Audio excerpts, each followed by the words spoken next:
Samueli wa pili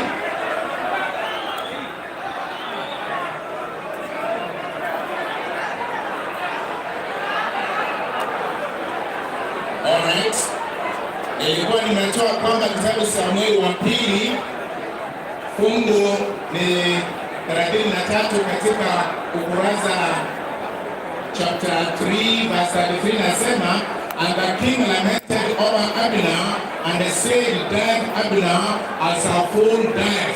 Kwa hivyo mfalme Daudi alianza kuomboleza kwa sababu ya huyu jamaa aliyekuwa amekufa na ameuliwa. Nilikuwa nimesema ya kwamba Abneri alikuwa na makosa ambayo yanafuata. Jambo la kwanza, alipotoa uamuzi ya kwamba aende kwa Daudi, alikuwa akijua ya kwamba hawajapatana na Joabu ambaye alikuwa ni hasimu wake wa zamani, na pia alikuwa anajua mtu akiua mtu mwingine anakimbilia wapi, na hayo hakuyafanya. Na ya tatu, Abner ignored the law which required anyone accused of murder to run the city of refuge. Kwa hiyo Abneri naye alikuwa amepuuzia jambo hili ambalo lilikuwa nafaa akimbilie katika mji wa usalama. Kosa la nne ni kwamba alipoenda kwa Daudi, huyo Abneri, he was like threatening Joab's position, na kwa njia hiyo haikumpendeza. Watu wa Mungu, ningependa kuambia ya kwamba kuna baadhi ya mambo ambayo tunayapuuzia katika maisha haya, ambao mwisho wa yote itakufanya upe kama mtu ambaye ni mpumbavu. Mzee huyu amelala hapa Abel, yeye alikuwa amepata maagizo haya na akawa ametoa uamuzi wake kwamba kuna mji wa ukimbilio ndani ya Yesu Kristo. Kwa hiyo akajitoa, akajisatiti, akajinyima kwa miaka hiyo yote ambayo amekaa kanisani. 71 years ni miaka mingi sana. My namesake, let me tell you, baba yako alikuja 1948, baba yangu alikuja 46, akabatizwa 47. Sasa si unaona ni tuko pamoja hapa. Kwa hivyo yule mzee akashikilia, maana yeye hakutaka awe kama mjinga. Let me tell you, dear friends, as we look at this thing, this man Abner had not reconciled with Joab, but he went ahead to see King David to reconcile with him before reconciling with one who was threatening his position. Abner knew what to do, but became careless. Abneri alijua kitu ya kufanya, lakini akawa careless. Kwa hivyo kuna watu ambao wanajua jambo gani la kufanya katika maisha haya, lakini wanakuwa careless. Maisha yakitoweka wanakufa kama wajinga. Brethren, I want to warn you in advance. Whenever you see people who have been opposing you bitterly becoming friends, you'd rather be more careful. Ukiona kwamba kuna mtu ambaye alikuwa hakupendi sana na amekuja karibu na wewe, you would rather think twice. Maana Abneri alipochukuliwa kando na Joab akafikiria ya kwamba ni rafiki, lakini Joab alikuwa na uchungu wa ndugu yake aliyeuliwa, na kwa njia hiyo akaona huyu jamaa with his military skills akija hapa he can be an opposition, ama anaweza kupewa hiki kiti chao. Kwa hivyo akamchukua kando kana kwamba anataka kumnong'onezea, akamchoma mkuki. Be careful with the people who are very bitter with you and they want to be friends with you. Brethren, death is coming. Kila mmoja wetu kabla Yesu kuja, hatima ya kila mmoja wetu ni kama ya huyu mzee Gongera. Utakuwa umefanya uamuzi gani? Maana yeye alifanya uamuzi wa busara na amekufa kama mtu aliye na tumaini la ufufuo. Maisha haya tulio nayo ya sasa ni ya muda kidogo. Maisha haya hayataenda mbali sana. Yesu anakuja na anasubiri ili wewe na mimi tufanye uamuzi wa busara. Don't die like a fool.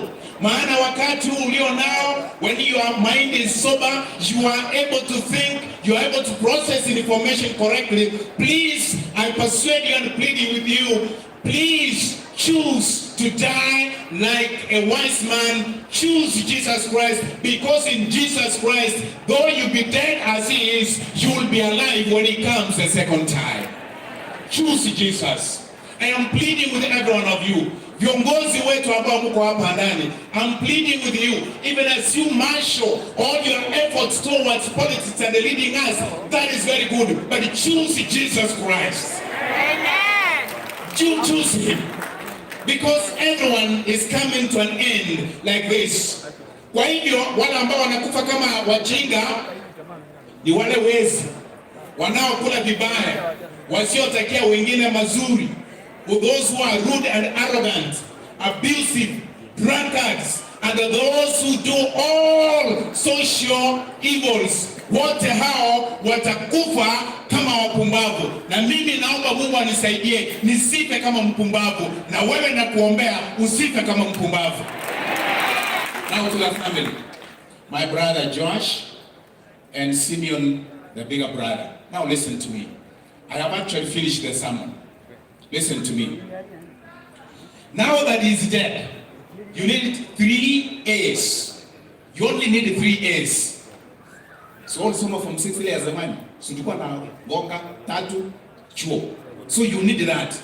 Number 1, you need to accept that he's dead.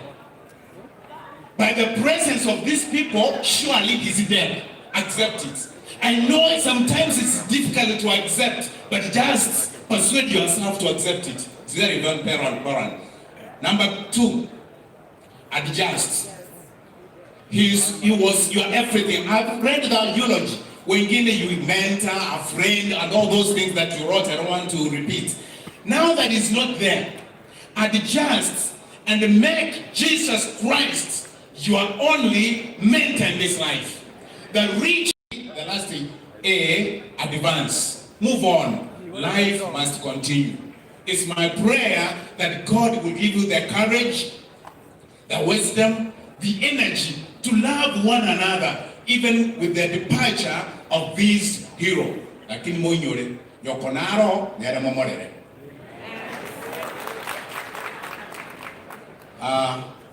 Naita familia mje mbele, tufanye maombi. Naita familia mje mbele. Nere sengi yako buwan, asokwege na twayerora, niatanigo atoganyete, gotoro seria obomenyo, sengi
Maybe for those who do not know Grace a land that is fairer than day, and by faith we can see it afar, for the Father waits all the way to prepare us a dwelling place there in the sweet by and by we shall meet on the shore in the sweet by and by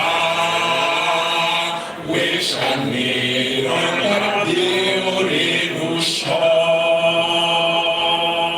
Asante familia, ninyi ndio mliandika huo wimbo mkisema ya kwamba mtakuwa waaminifu mpaka mkutane paradiso ile ambapo hatutatengana tena.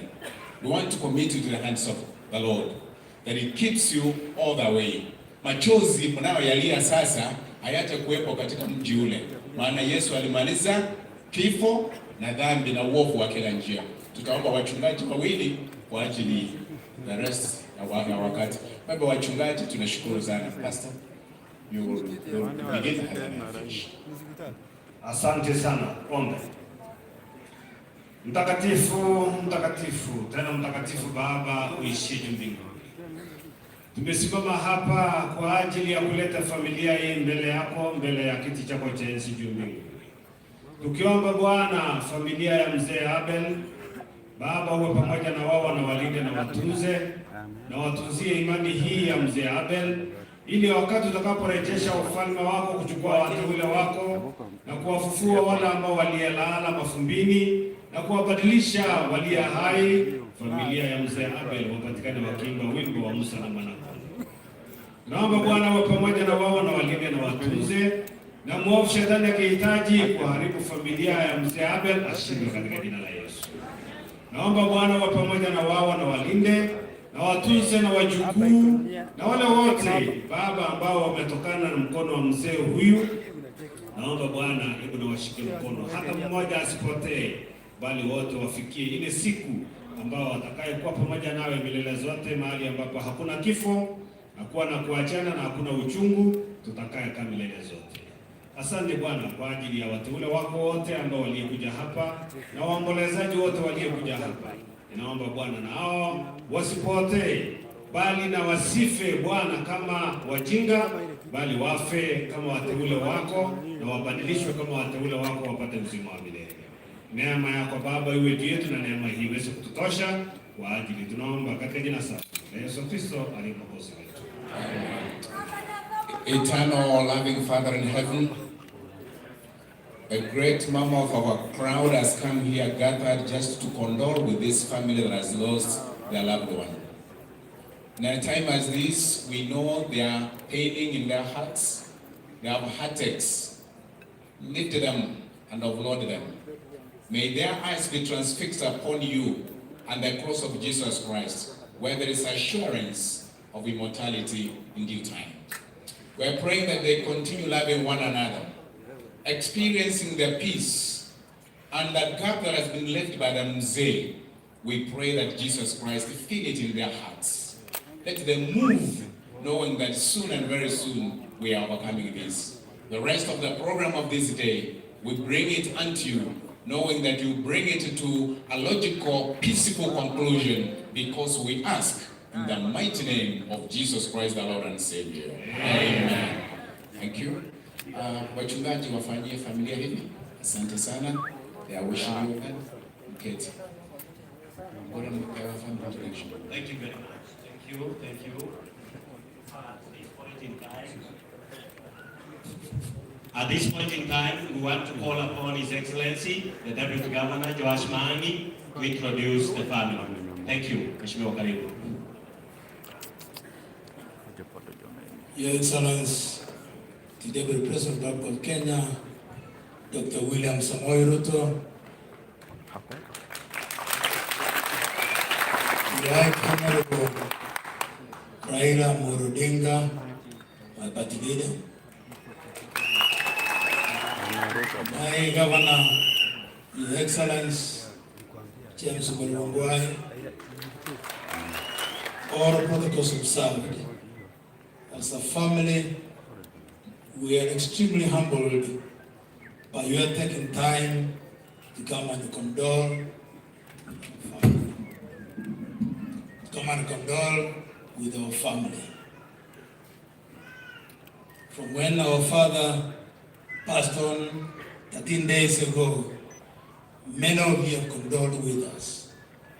And with humility, allow me to introduce the family of Wongera that you have come to condole with before I will make extremely few remarks on their behalf. We're 9 brothers, 6 brothers and 3 sisters, several children and children. And I'll start with my older brother, Simon. Simon Umani Wongera is the firstborn brother, and his wife, Teresa, and their children. Again, the first one is Peter, who is a teacher. The second one is Eric, police officer. The third one is Nechio, just looking for a job. The fourth one is Nechai, and these are the wives.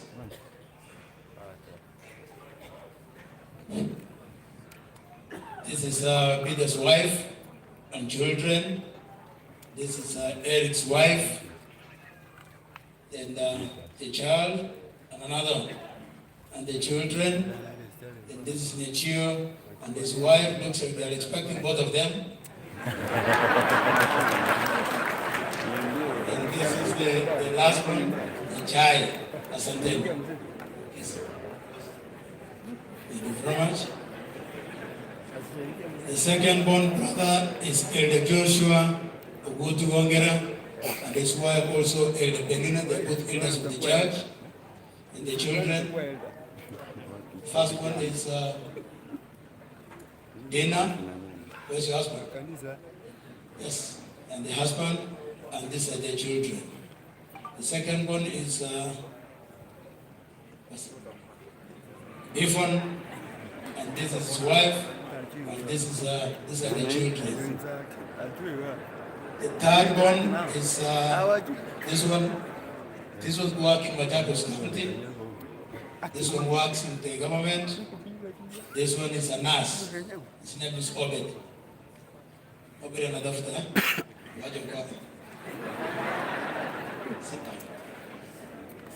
Oh, the last one is in school. She was not able to come. They're doing exams. Our third born is my sister Unia. Our third born sister. And this is his son. Ismail Busiri.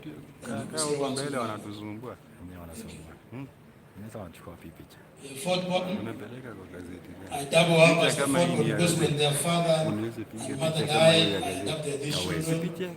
Carlos from the family, and Your Excellency and Prime Minister, I brought these children up. Because when the father died, he was my friend. And the family asked me to take care of them, and I think I've tried my best. This is the firstborn, Saddam. It's not Saddam Hussein. He works in the government. This is Janet is a nutritionist. And this is Justin works with Safaricom. The fifth born is Pastor Naftal Ondigo Wongera, and this is his wife, Mary, and this is their son, Seth, the Sunday pastor. The sixth born is me. The sixth born is my son. The Latino people.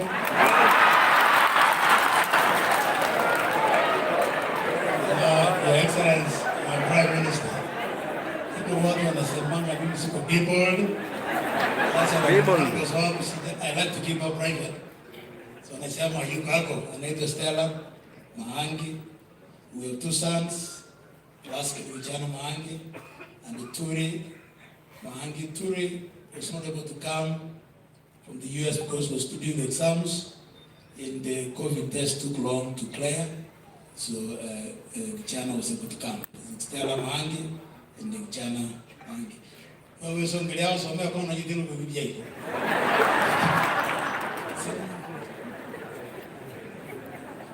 My seventh born is my sister, Rachel. Rachel is my immediate follower. She works with the Department of Internal Security.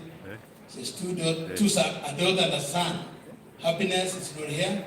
She's not able to clear from college. And Caleb is here. Okay. The eighth born, this one was my father's favorite child because she's named after, my father named her, our father named her mother.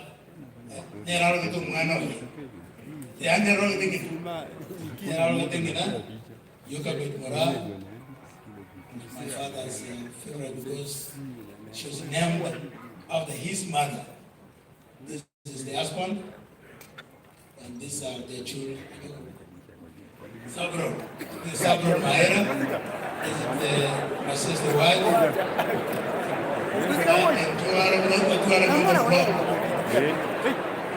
And these are the children, beautiful children. Wacha nikuonyeshe picha wewe uone. The last one. The last one. Picha yake ndio mimi. Mwalimu Kama angebeba. Philip Moturo is our last one, brother, and the last child of Segongera. This is the wife, Rose Moturi. These are the children. This is Abisalom. This is the university.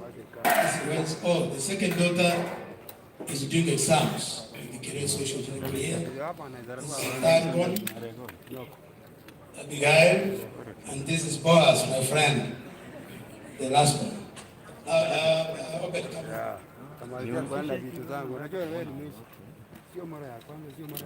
Our father, when he died on 19th, he died on his hands. Literally, he was holding it. We thank this family for the good care they've taken care of our father.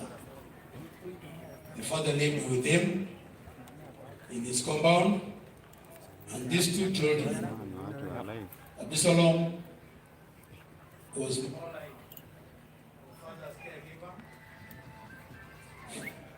more like our father's caregiver for the last 18 months when my father got a stroke.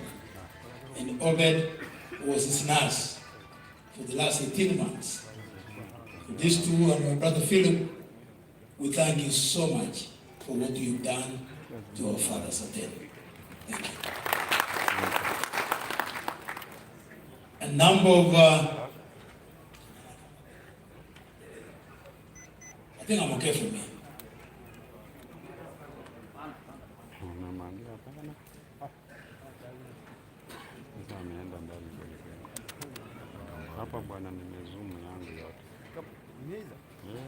The family has asked me to give special recognition to the following people who have been with us, who have condoled with us,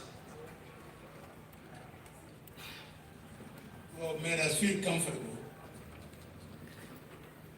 Because sometimes you do not know what pain is the doubt of losing a parent. The first one is the Deputy President, who has been with us from the word up to now. The second one is the Prime Minister, Raila Amolo Odinga, who has condoled with us and is here with us today. The third one is Governor Ngwai, and in a very special way, I want to thank my governor for what he has done to the family. He has indeed been there for us. Your Excellency, Our family appreciates you and tells you thank you and thank you again. The person who has been with us is C.S. Matiang'i, who spoke this morning and said he would have loved to be here today, but he has sent by governor with a message and has been with us from the time we lost our father. Museo Senator Ongeri, who would have loved to be here, but is out on duty. Museo came on Saturday and stayed with us the whole day, together with Museo Obure, Chris Obure. They stayed with us for the whole day and prayed with us. Thank you and thank you again. Madam Susan Mochache, Madam Janet Ongera, all MPs, in Kisii, more particularly the members of Parliament from Nyamira, who came, all of them, on Saturday and stayed with us the whole afternoon. The MPs from Kisii, led by my area MP, Luyangu, Alpha, Asante, Asante.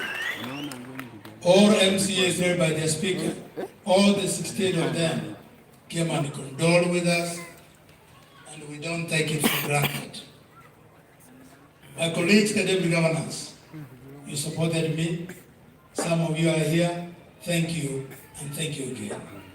My classmates came together and supported me in a big way, and I appreciate you. The local leaders, where my brother Simon sits in the council, thank you, led by the chief. Thank you, and thank you again for being with us.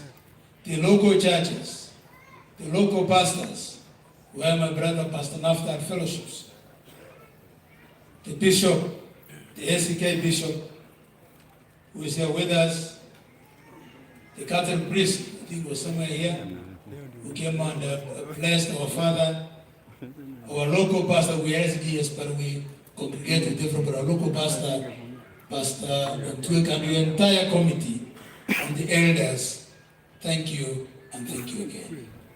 Department of Security, where Master Energy works, you'll be there with us, and Master of Ceremony, at the right time, there will be a message from the Director of the National Intelligence Security Services, allow them to read and condolence message on behalf of the department.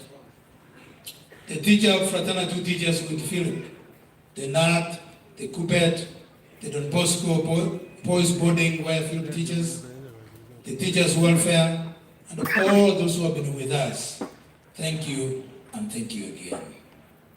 We had two committees. The committees from Kisii, led by the Thompson, Mugwaba, Msmame Tabadare, Mugwaba, Wakobare. Committee Kisii committee led by the Thompson, and the Nairobi committee led by Magara. Thank you. These committees have done a wonderful job, and I'm going to see at some point ask Magara to speak on their behalf.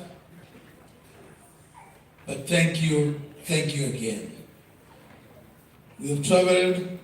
If I did not mention your name, please know that God recognized what you did for us. And we appreciate. I may not be able to remember everybody.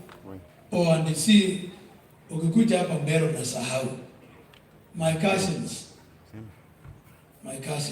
my auntie who was representing my mother, I'm so sorry. Our mother is sick. She's not able to join us. But I said that only surviving sister, Auntie Miriam. Where's Auntie Miriam? She's the only surviving sister. She also went back. I think she wasn't feeling well. But my cousins, stand up, all of you please. All of you please. Kuja hapa muonekane tafadhali. Tafadhali, dakika moja tafadhali. They've been with us all through.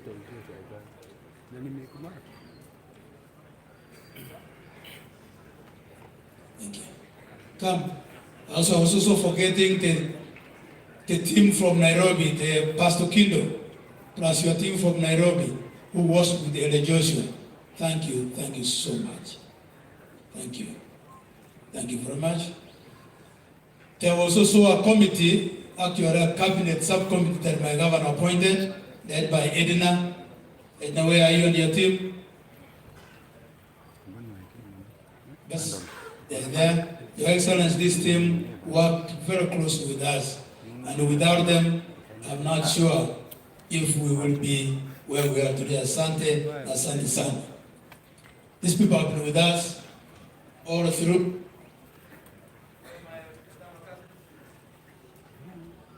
What?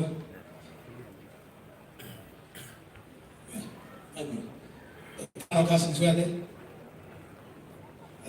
I very well. Okay. Let me introduce them all. How they here. Let me start from the first one. Our mother, they had 6 sisters and only 1 brother.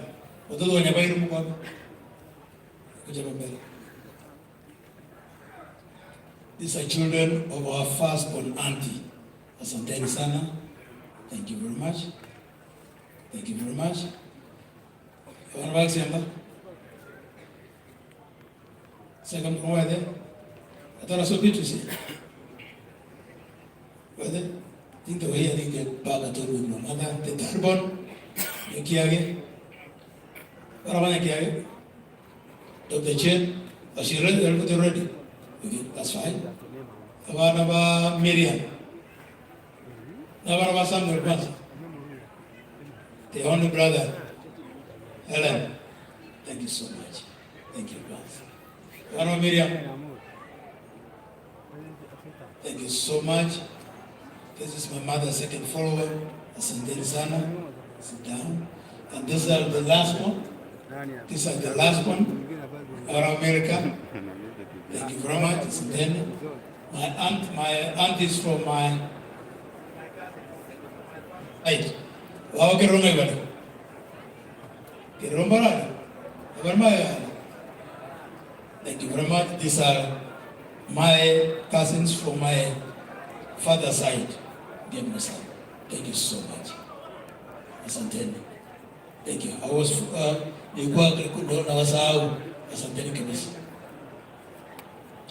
I have only one word to say, then I'll be done.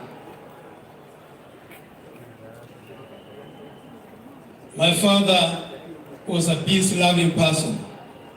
He was almost non-denominational. Initially, we were supposed to bury our father on Friday, but the Catholic Church had a function near our home.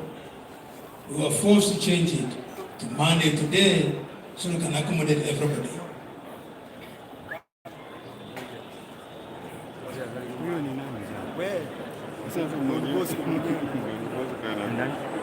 My father had no parties. Should I wait for them to come first? Yes.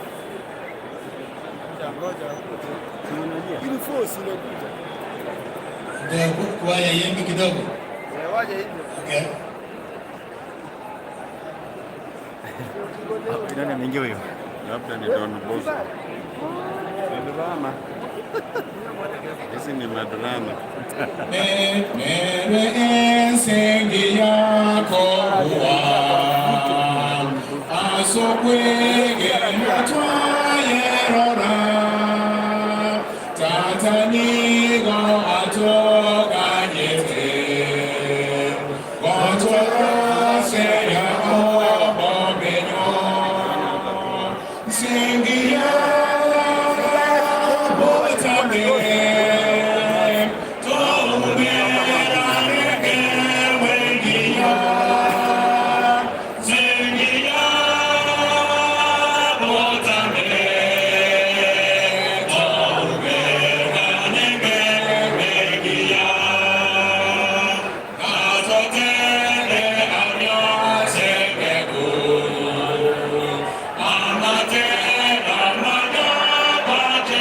Oh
utulivu, uende na utulivu.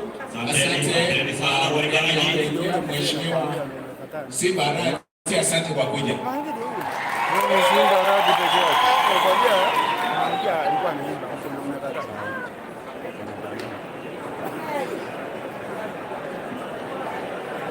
My friend Simba Arati, karibu. You have to stop the press. Allow me to say that when I lost my father, the first person who came and stayed with me for the night was Charles Nyachai and my brother Sagero. But Nyachai had to go back to Nairobi because his father is very sick. Let us remember Mr. Nyachai in our prayers. Let me say what I was saying so I can finish. My father had no parties. My father loved everybody. My father would have loved to be and see everyone else come here. The people who are here are our friends. You have heard me mention the friends of my brothers, the friends of my sisters who have come here. Can we have some other place, tafadhali? Tafadhali. Autoteka rane, tuwasili kukora. If I were to have time, I could have mentioned the personal relationships that I've had with everybody who's in here. Starting with my governor, whom I met way back in 1991. And we have been friends, so we did not meet in politics. If I were to mention again, I will mention my friend, the deputy president, whom we have been friends for a very long time, and who, when I went to America in 1997, gave me a ticket to travel to America. Maybe he made me what I am today. If I were to mention, I will mention my dear friend, Raila Amolo Odinga, whom I met in 1993. I did not meet Raila yesterday. I met Raila Amolo Odinga in 1993 when we were both working from Archibald's. We've been friends since then. In 2002, I was very privileged to host both the Prime Minister and the Deputy President in my house in America. Mheshimiwa Raila nakumbuka. Asanteni sana. We have come a long way, and they were together with William Ruto in that house. If my father's passing away today has brought all these leaders in the same house to condole with his remaining family members. If my father has brought all these friends, because these are not my friends, these are friends of my father, these are friends of our family, starting from Simon up to Philip. Our wish as a family is that we honor our father by making sure that this is a peaceful function. I beseech you all to respect my father, whom we want to miss dearly, and respect each other who are here. To heshimiane, to bendane. How I wish, Your Excellency the Deputy President, how I wish my Prime Minister, and I have said, the Prime Minister is my party leader. I am a Deputy Governor in an ODM government. So Raila Amolo Odinga is my party leader. But hii siasa, let's not fight over these things. You have heard that the Deputy President has been my friend from 1992. Sasa mnataka nipitie bani susalimie yeye, sincerely speaking. Surely. How I wish my father who has slept and who has made all of you come here. How I wish I was strong enough to ask you. Because I am 100% sure if the two of you were to decide today to be friends with each other, to work together, Kenya will not be the same again.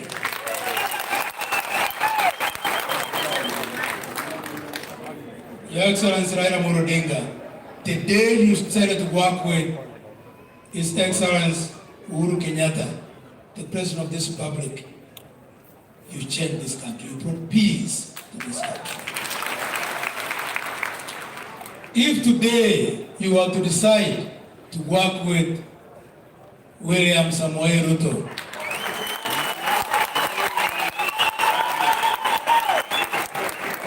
this country will not be the same again. How I wish, I'm sure my father will pray for that.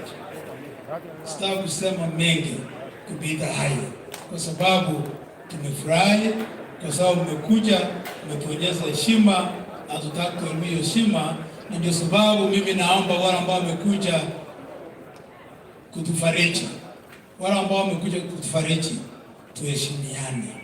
Wakati my governor atakuja kuongea hapa mbele, kila mtu akimie. Wakati prime minister atakuja kuongea hapa mbele, kila mtu akimie. Wakati deputy president atakuja kuongea hapa mbele, kila mtu akimie. Tuheshimiane, na hayo ndio mapendekezo ya familia. The family requested that 3 people speak 1 minute each. 1 mzee, 1 lady, and 1 youth. Only those, and that will be it. Mzee Oneta, kuja mbele. Mama Nyanjiri, kuja mbele. The youth, Gloria, kuja mbele. Like moja, these are people who have been very close to our family. Kuja waongee kitu moja. That's a request from the family, and we will be done. Thank you. Thank you so much.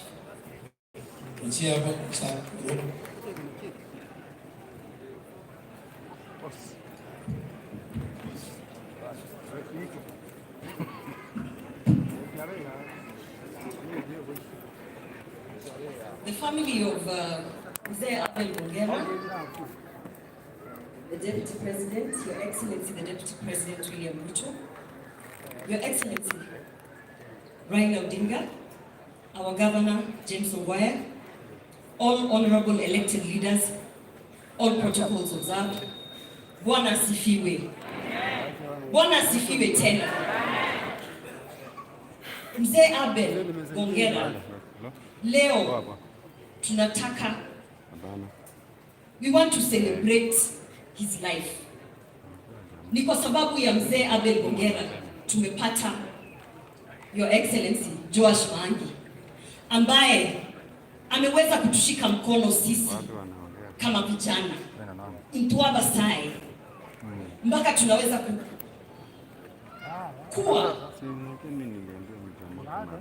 kuwa hapa kwa hii uwanja tukimsherehekea maisha yake.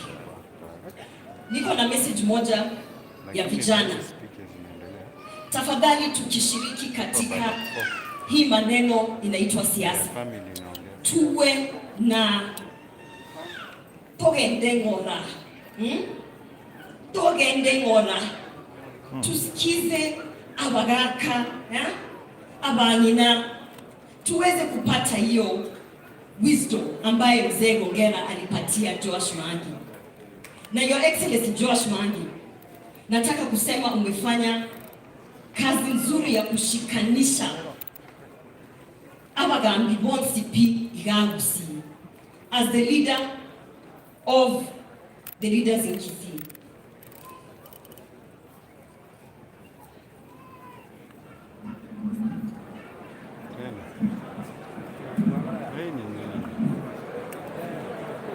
Asante sana Your Excellency Joash Maangi, asante sana kwa kutushika mkono sisi vijana and guiding us na kuweza kutuweka pamoja. Na leo tukicelebrate maisha ya Mzee Abel Bongera, tunataka kusema ni kwa sababu yake tuko na a leader like you. Asante sana.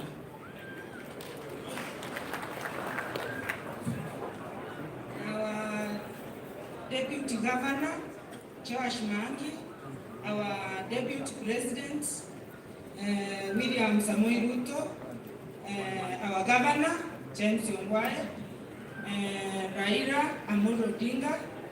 Mimi yangu ni kusema kama mama, tumekuja mbali na huyu deputy wetu. Tumeona baba yake hakukuwa na kanisa yoyote, alipenda kanisa zote. Kama mimi ni Mkatholik, anapenda Catholic, anapenda SDA na deputy. Tumetoka mbali na yeye. Mimi kama mama hakukuwa anabagua mtoto, anabagua mama, anabagua mpapa, na vile achapagua chama. Ndio sababu tumeona deputy na mwenzetu tusaidiane ili sisi vijana wetu hadi kiongozi ya kesho kuwa gavana.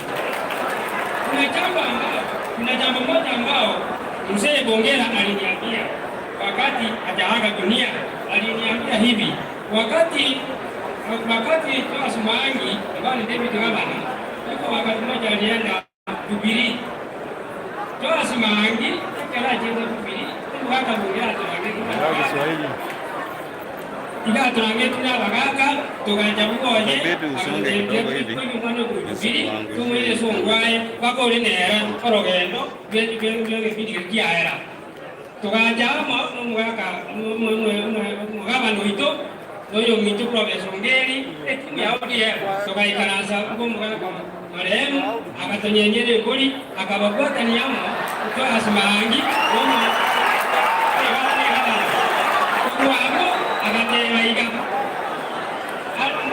Mugabana abarenda na Mwangi paka 2022 amo kaboko abe gabana 2022 ngono sabete abu atema ndio kaboko ai alaba minto abe kinyombe kile moite bote ekyaga kwa bile gesieri emiaka 10 tolege sieri twajere tsanyo mbega kiyeye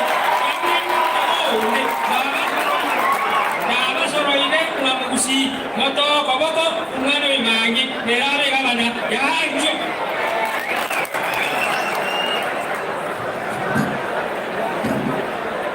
Jamani sana Seneta Millicent, tukuona tuko pamoja. Asante sana na kuwa na sisi.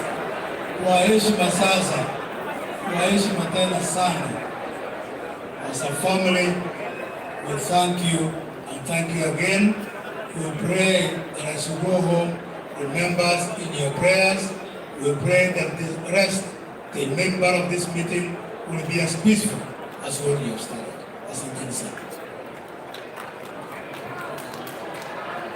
Asante sana. Asante sana our deputy governor.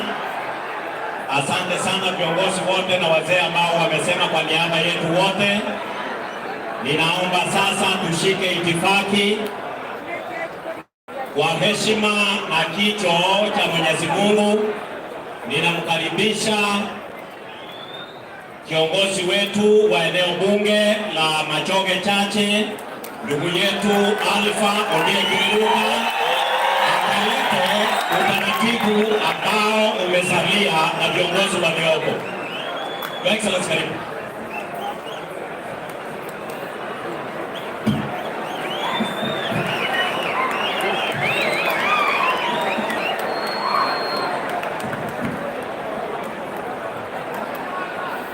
Bwana asifiwe sana. Bwana asifiwe. Tutulie. Leo tuko na furaha sana, tumefika siku ya leo.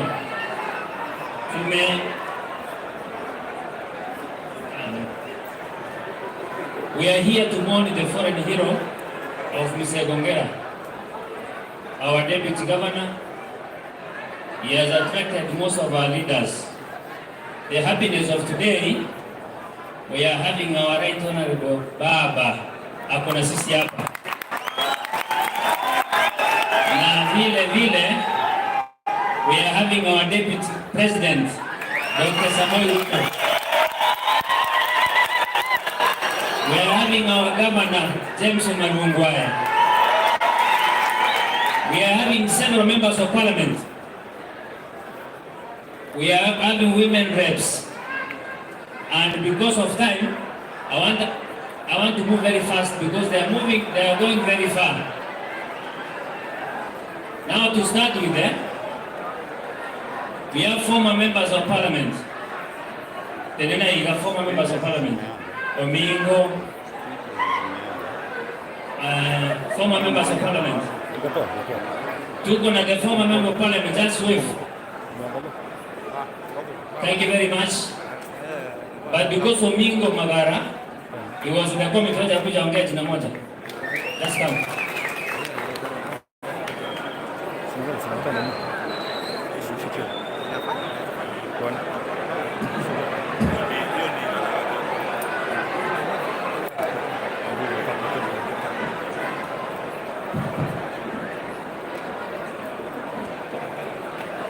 Your Excellency, the Deputy President of the Republic of Kenya, Your Excellency, Right Honorable former Prime Minister of the Republic of Kenya, our Governor Kisii County, our Deputy Governor, who is bereaved, on behalf of my personal self, that of my family and that of friends, allow me to pass my sincere condolences to the family of the late Mzee Abel and thank this family for gathering us all together today. Today, we gather to celebrate the death of the great man who has not only brought up a good family, but he has also given us good leaders. I was the chair of the committee in Nairobi that was helping Governor Maangi to help raise funds. On behalf of that committee, I request them to all stand, please, for recognition. Don't come over. The Nairobi committee. The Nairobi committee that helps us do a great job to support our brother, Honorable Joash Maangi. Please take your seats. I want to thank the Deputy President for the support he gave that committee. He did not only give financial support, but he gave us staff from his office to come and interlink with the committee to be able to move the program forward. The success of this meeting today is courtesy of the team that we played. I want to appreciate the Governor of Kisii County, who was in his own motion, put all the issues aside of politics and has given us serious facilitation, including this wonderful tent we are sitting in today. Courtesy of the goodness of this family, today we are under one roof. The two senior leaders of this country, Honorable Deputy President and Honorable Right Honorable Prime Minister Raila Amolo Odinga. This shows that this family is a symbol of unity. I have worked with both of them. Please listen to me briefly. I have worked with both these two leaders. I remember when we were forming ODM, me and William Samoei Ruto, on the crusade of taking Baba to 2007, tuliwacha kiatu na marambe kwa kuexplainia Baba. Na msinione makosa, tulifanya kazi na Baba, a good leader I appreciate. Saa ingine unafika pahali, you change jobs. I am now supporting William Samoei.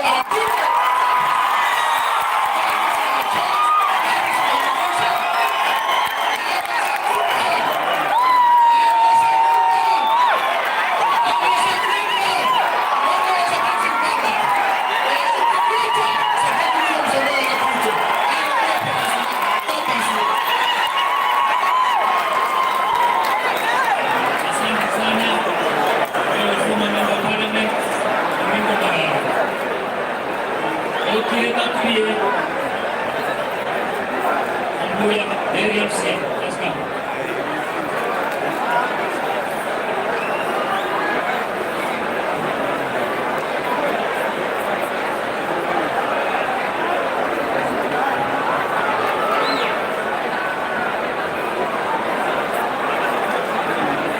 Your Excellency, the Deputy President of the Republic of Kenya, Your Excellency, the Right Honorable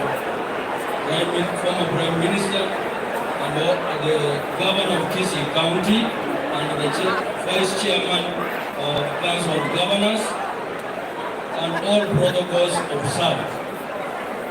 Mimi ninataka kumuita welfare chairman kwa sababu kule kwa house yeye ndio msimamizi wetu ili aweze kusimamisha wabunge wenzetu. Asanteni.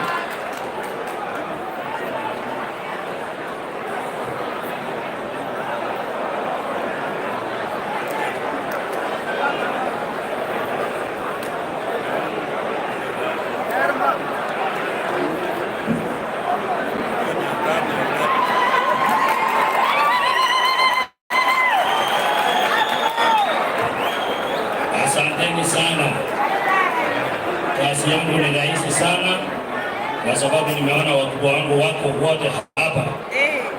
Your Excellency the Deputy President of the Republic of Kenya, William Samoei Ruto, the Prime Minister, Honorable Raila Amolo Odinga, my best governor who's just seated here, James Elvis Omariba Obwa, and all protocols of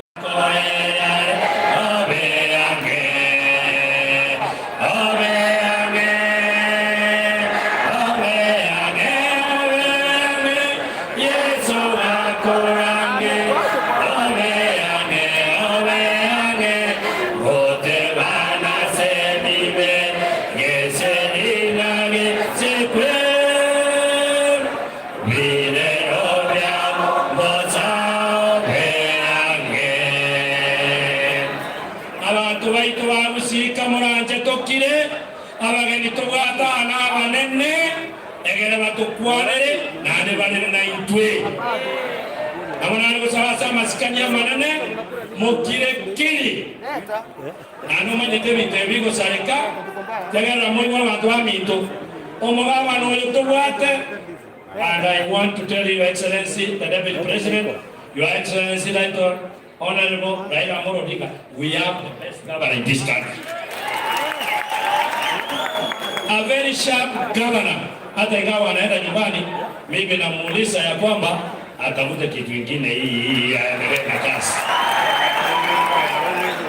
I want to introduce the members of the County Assembly of Kisii, the one who have worked closely with the Deputy Governor of this county, Joash Mangi and the family, since they lost their dad. Honorable members, I want to start by naming your name. Then you start. I want to go so quickly.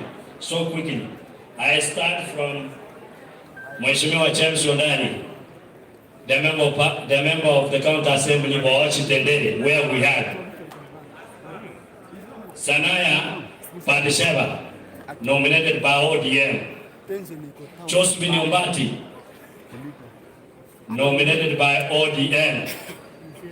Rispo Muti, nominated by ODM. John Ombati, the MCA for Morena Ward Bonchari.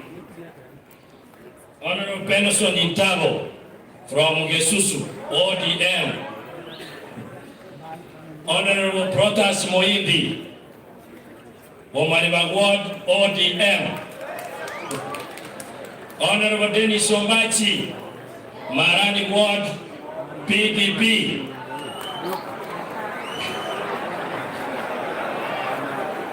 Honorable Daniel Yapepo, Jubilee, Tabaka Ward. Honorable Samuel Apoko, Independent, Kiogoro Ward. Honorable Metusera Ogero, Jubilee. Honorable Bilansio Matue, the Sotes Man, Basimo Itangale, Jubilee. Honorable Doyle Petris, nominated Jubilee. Honorable Ibrahim Ongubo, Bobaracho Ward, Kenya Social Congress. Honorable Evans Mokoro, Motijo Ward South Mogirango, Independent. Honorable Duke Nyarango, Kitutu Central Ward, ODM. Honorable Margaret Atina, nominated na PDP. Honorable Chave Diombeo, Pas Chache, ODM. Honorable Kereo Vino, nominated na ODM. Honorable Damaris Okindo, Deputy Speaker, PDP, Masige East. Honorable Ismail Matunura, Ogiakumu, Independent. Honorable Samuel Angasa Onuko, Independent, Bawachiburabu. Honorable Jane Mostekti, Wiper, nominated by Wiper. Honorable Amos Onderi, Wokimonge Ward, Umacholo Barabu. Honorable James Riyenga, Masimba ODM. Honorable Joseph Chweya, Boikanga Ward South Mogirango, PDP. Honorable Andrew Kimonge, Chitago Borabu, KANU.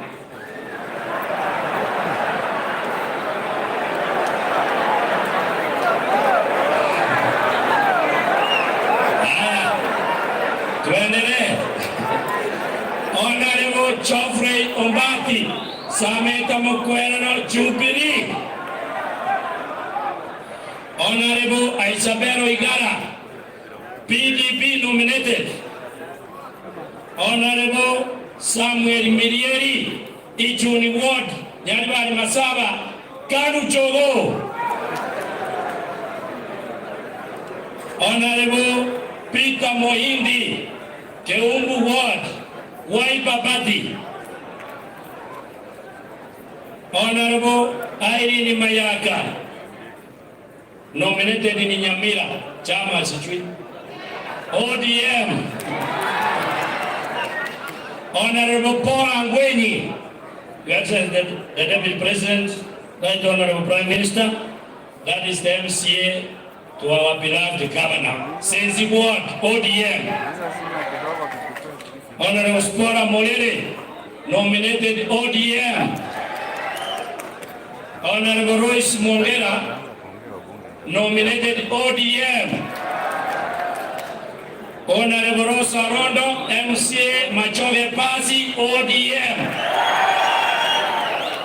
Honorable Eric Changanya, nominated as youth representative, ODM.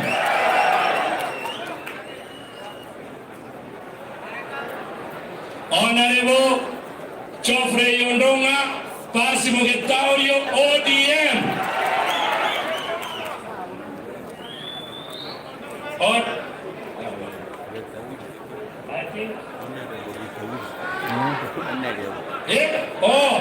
Honorable Chen Justin, nominated na ODM. Sasa baba ameona kisi county assembly ni ya ODM.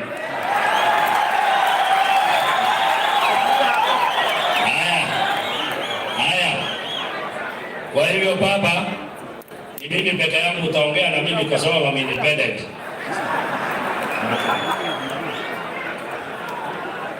Haya. Mheshimiwa Timothy Okiomeri Ogugu, the leader of majority, ODM, Magencha Ward. Okay. Mheshimiwa Karen Magara, nominated na Kenya National Congress. I think I finished from all the members of the County Assembly who are present here. Now you allow me to go with the protocol in a few minutes, then we finish. We hand over this one to my honorable member of the parliament, Honorable Alpha Miluka. I start with the Deputy Speaker of the County Assembly, Damaris Onuso. 1 minute. Na wewe unaona wakubwa wako hapa. Haya, mwenye ameingia Mheshimiwa Bernard Ugari, chama cha Mashinani. Your Excellency, the Deputy President of the Republic of Kenya, Your Excellency, the Right Honorable Raila Amolo Odinga, my beloved Governor Ongwae, all protocols observed. It's an honor to address such a congregation. And I only want to say, and that is the statement which came from our Deputy Governor. If it means peace starts from this platform, so be it.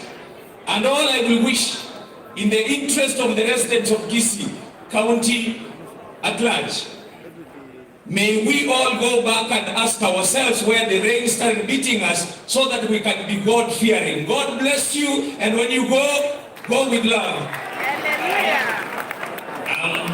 Now the area MCA, who's the leader of minority, Honorable James Yondari.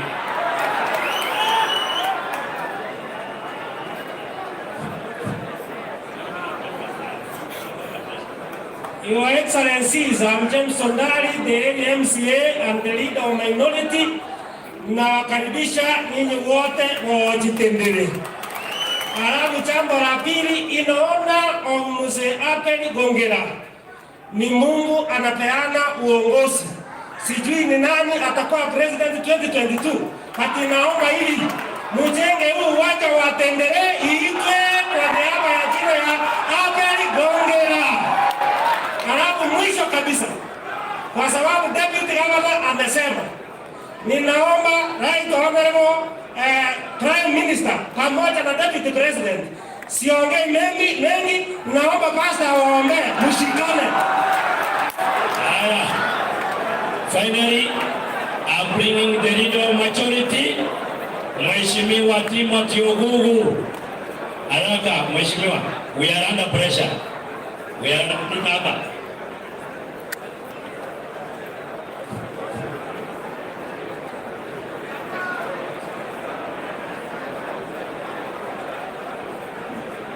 the family of Gongera, the Deputy President, Your Excellency, Deputy President of Kenya, Dr. William Ruto, the Right Honorable Raila Amolo Odinga, my party leader, my good Governor, Honorable James Ongwae, who have come here today to celebrate the life of this great man. Indeed, Juno Machoge, Wakam Yamono, Najira Sabange, Asokwa, Wakoye kwa Jomwani. Tigangu ane, Maganave, Wagusi, Pedovigante, Kemo, Togendamo. Your Excellency, the Deputy Governor, me, I know how you love your family. One time I remember coming to visit you also when you were ailing, when you were sick, and to visit you, and you told me one thing. My parents at home are yearning to see me. And you said to leave hospital to come home so that to assure your parents that indeed you are doing well. And that is the great love that I saw from you to your parents.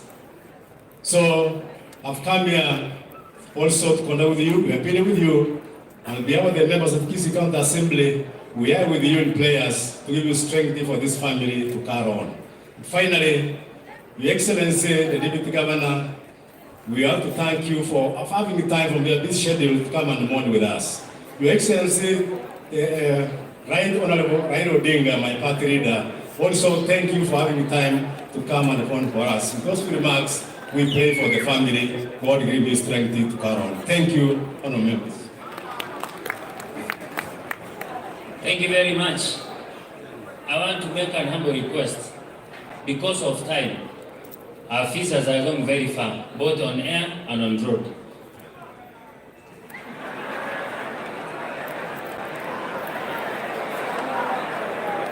I want to call upon our speaker to come and also connect with us. Honorable David Kombo.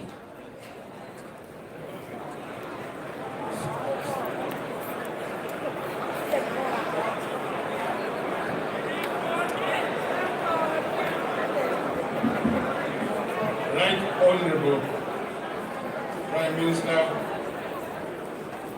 Deputy President of the Republic of Kenya, all protocols observed, I come here to condole the family of Mzee Gongera, Mzee whom I was introduced to by my own deputy governor, one Mr. Maangi, whom I really respect in all ways. I have come here on behalf of the members of the assembly. We have been here before, we have been here several times to come and condole the family. I will not say much for now, but let there be peace in this nation of Kenya. Please preach peace, preach bringing people together, not dividing anybody. God bless you.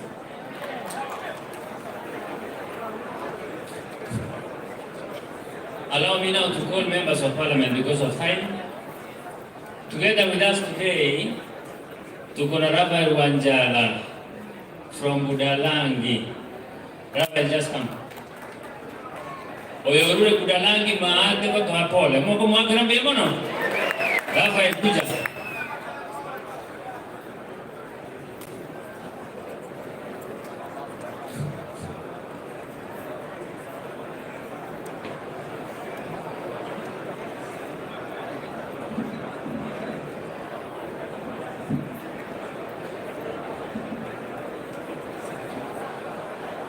Mheshimiwa, Your Excellency, Deputy President of the Republic of Kenya, Mheshimiwa William Samoei Ruto, Your Excellency, the Prime Minister, Mheshimiwa Raila Amolo Odinga, Your Excellency, Governor Mr. Ngwale, Your Excellency, the Deputy Governor, who is grieved. Kwa niaba yangu na kwa niaba ya watu wa Budalangi, mimi pia nachukua fursa hii kuleta pole kwa watu wa Kisii kwa sababu deputy governor wao amepoteza mzazi, na mzazi amefanya kazi yake, sisi wote tumeona, na sisi kama viongozi ni muhimu tukiona wale watoto tuko nao tuwapeleke mbele, wapate elimu mzuri, wapate kazi mzuri, na waendeshe kama sisi tunaenda, wachukue hii nchi waipeleke mbele,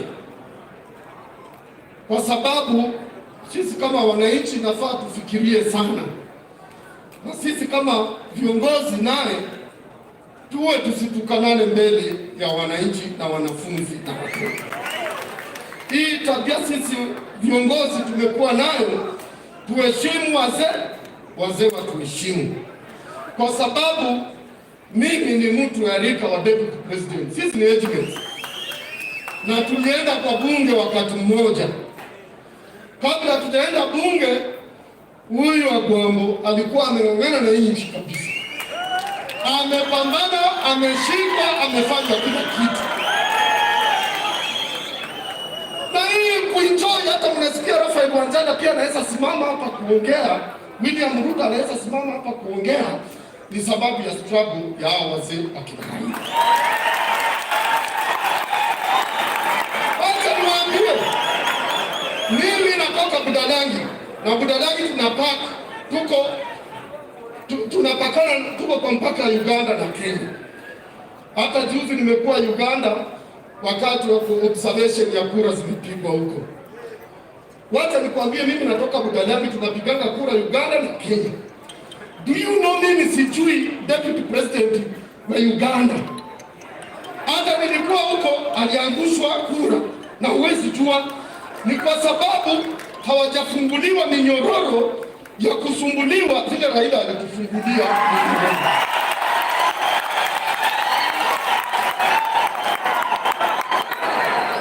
Therefore, I want you leaders tupingane tu kwa maneno yetu, lakini tusitukanane, kwa sababu hata nikuulize, mimi kama Raphael Wanjala nilipigiwa kura na wananchi, nisimame hapa niite huyu Raila mganga? Yaani Raila angekuwa mganga na anataka kuwa rais, na kujua kwa nani?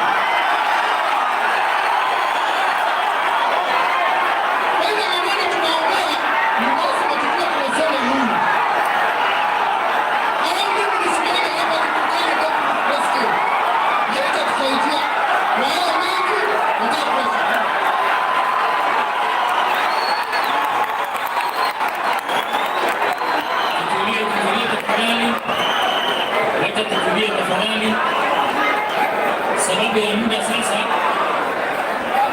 tutulie. Naomba all members of parliament wakuja. All members of parliament wakuja.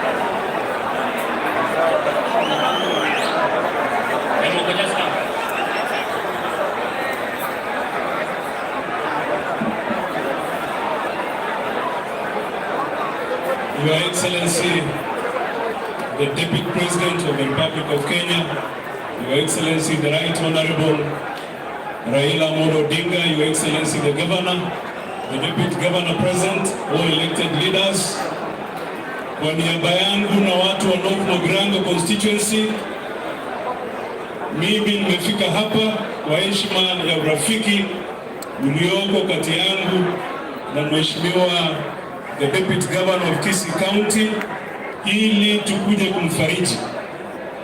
Na vile ilivyo desturi yetu wa Kisii, wakati tunakuja wakati wa masiko, sio vizuri tuanze kuharibia the big family that we saw here. With my classmates and all protocols observed. First and foremost, I want to convey my condolences and that of the people of Kitutu Masaba for the loss of your dad. I know it's painful. Hata vile tunapiga kelele hapa, hatujui na hatuelewi vile familia hii inasikia. Kwa hivyo leo tumelete pole zetu. Your Excellency the Deputy President, we want to thank you because you've been close to this family and we have supported them enough. Your Excellency Deputy Governor Maangi, I bring the condolences of the GLMs, the great regal minds of 1991. Their condolences to you for the loss of your dad, and we want to assure you that they are with you at this particular moment of great grief with your brothers, your siblings, akina Joshua, Simon and the rest. Tunataka kuambia kwamba tuko pamoja. Kwa watu wetu wa Kisii, kwanza kabisa nawaambia lazima tuonyeshe heshima kubwa, kwa sababu tuko na viongozi wetu, na vile tunajiendelesha leo Kenya mzima inaangalia. Kwa hivyo inatubidi tufanye hii sherehe kwa heshima, tusiletee mzee ambaye amelala na amefanya kazi ya maana sana. When I met Maangi in the university, mimi na Maangi tukikutana katika chuo kikuu cha Nairobi, hatukukuwa na kitu chochote, and we have worked hard. I think we have hustled.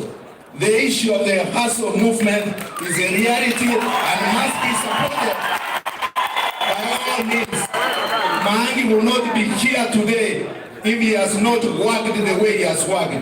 And therefore, we want to move forward very courageously and support the Deputy President in this period of the hustle movement. Thank you so much and God bless you.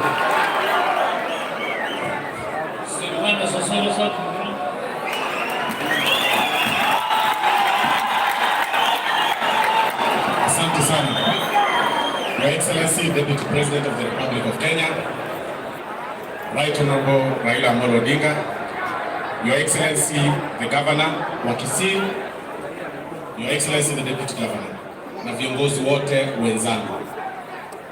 First and foremost, wacha niseme kwa familia ya Mheshimiwa Maangi na ndugu zako na wajukuu na kila mtu, poleni sana kwa kumpoteza mzee baba yenu kwa miaka 100.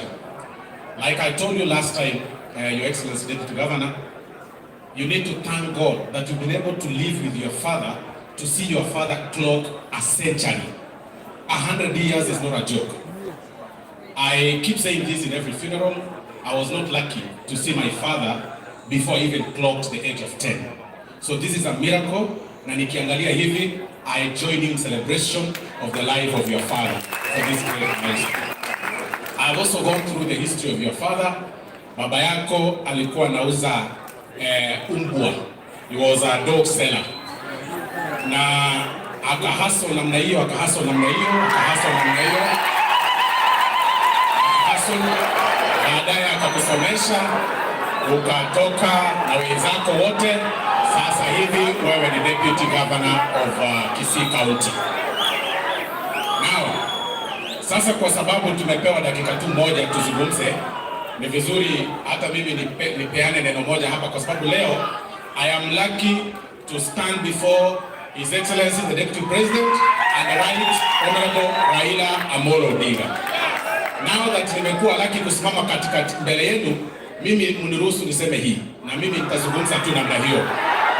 Niseme mimi ninasema namna hii, na nitaanzia Right Honorable. It is actually not in my place to advise the Right Honorable Prime Minister. It is not in my place. But as a politician, hata mimi ninaangalia. Your Excellency Deputy President, nimekuangalia safari yako, umesimama na Mheshimiwa Uhuru Kenyatta kutoka 22. Ya tatu, sisi kama jamii ya Mkisii, juzi muliona President Uhuru Kenyatta akikutana na Wakikuyu kule Central. Akaketi na wao akawaambia wapitishe BBI kwa sababu wamepata 40 constituencies. What are you going to tell us to pass BBI for hapa Kisii County? What are you going to tell us? Constituency ya Bobasi ni kubwa sana. It needs to be divided. Na mimi naambia viongozi wenzangu wakiongozwa na Mheshimiwa Janet Ongera, wakati mnatafuta vijana wakuje Matanga, ambia pia Right Honorable ambao umeketi na yeye, constituency yako ni kubwa sana, inahitaji kugawana mara nyingi. Sio kutuambia tu pili mnatiana, tuambie ile kitu inasaidia watu wa Kisii hapa. Ya pili, constituency ya South Mugirango ni kubwa sana. It needs to be divided. It is actually shocking ya kwamba tunaambiwa ya kwamba pesa itakuja 35% kwa counties. Lakini hatujaona hata matunda ya 15% hata hapa mwenyewe. Hatujaona hata hiyo matunda. So we cannot just use that one line. We want a share of our bargain. Hapa Gucha pia, Gucha is very big. It is not practical that Tharaka-Nithi County has got 3 constituencies and Kisii County has got 9 constituencies. It is not practical. It is not. Na ndio maana sisi kama jamii ya Wakisii, we demand more constituencies and we demand a sub-county. Alafu tunasema William Samoei Ruto for 2022 president.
Kwa niaba yangu binafsi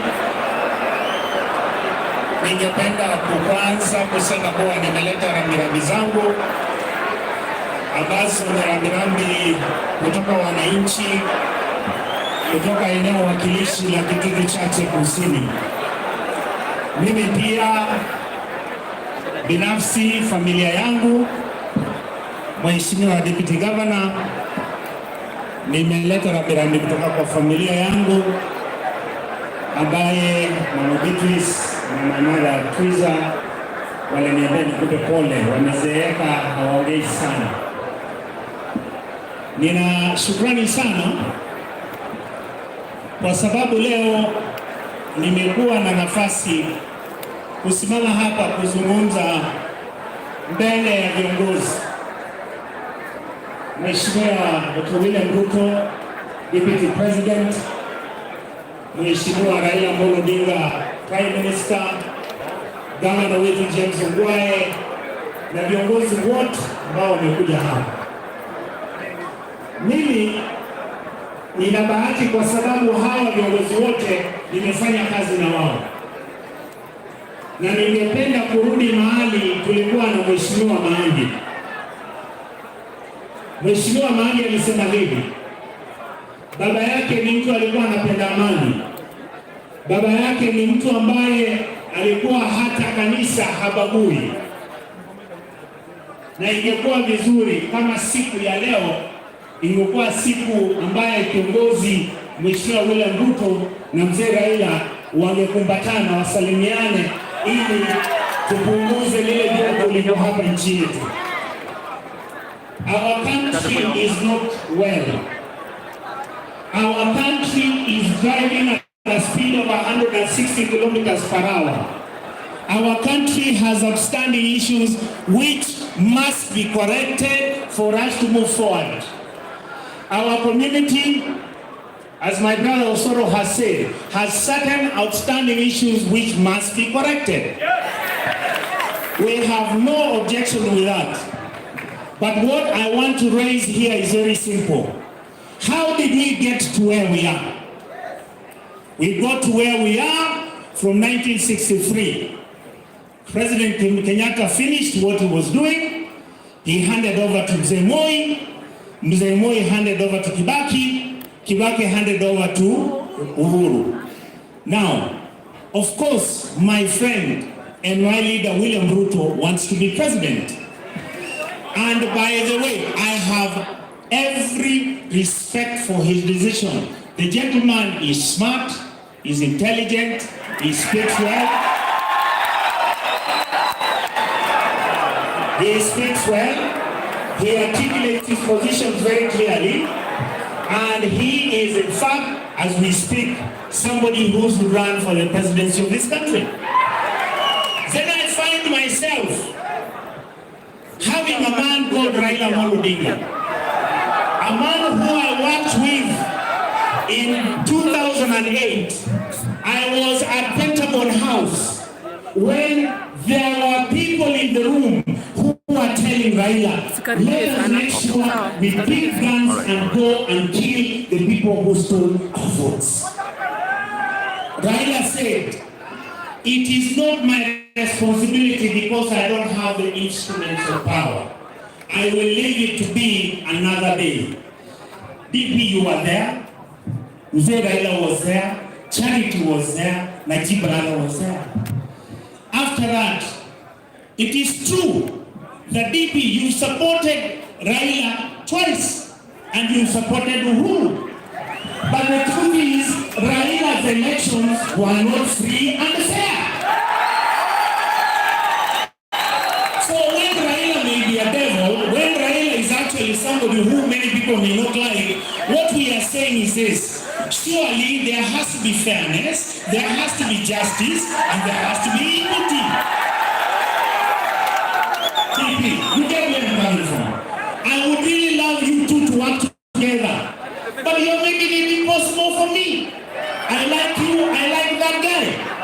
I want to come to Eldoret and walk inside that town and people like me, they shake me. Now they think I hate you, so when I walk in Eldoret, they look at me funny. I don't want to say how Raila is a terrible politician.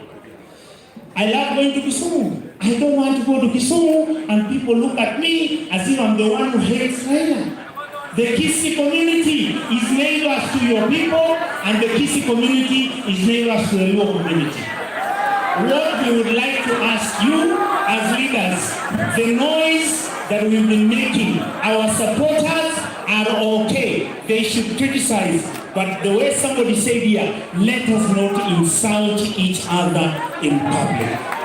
Your Excellency, that is my request to you, and I will ask you finally, the work that you're doing in Kisii, when you are organizing, I know Osoro is here, I know Magara is there. Call us, we will come. We have no issue with you. Mzee Raila, we respect him, we have worked with him. Whatever the eventuality, we hope that at the end of this exercise, we will have achieved the best, and at the end of it, the Kenyans will decide. Thank you.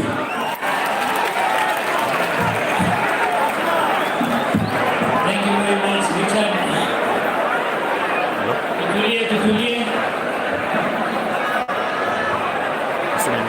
Tutulie, tuko na mheshimiwa kutoka Madira amekuja kutupa pole. Rigathi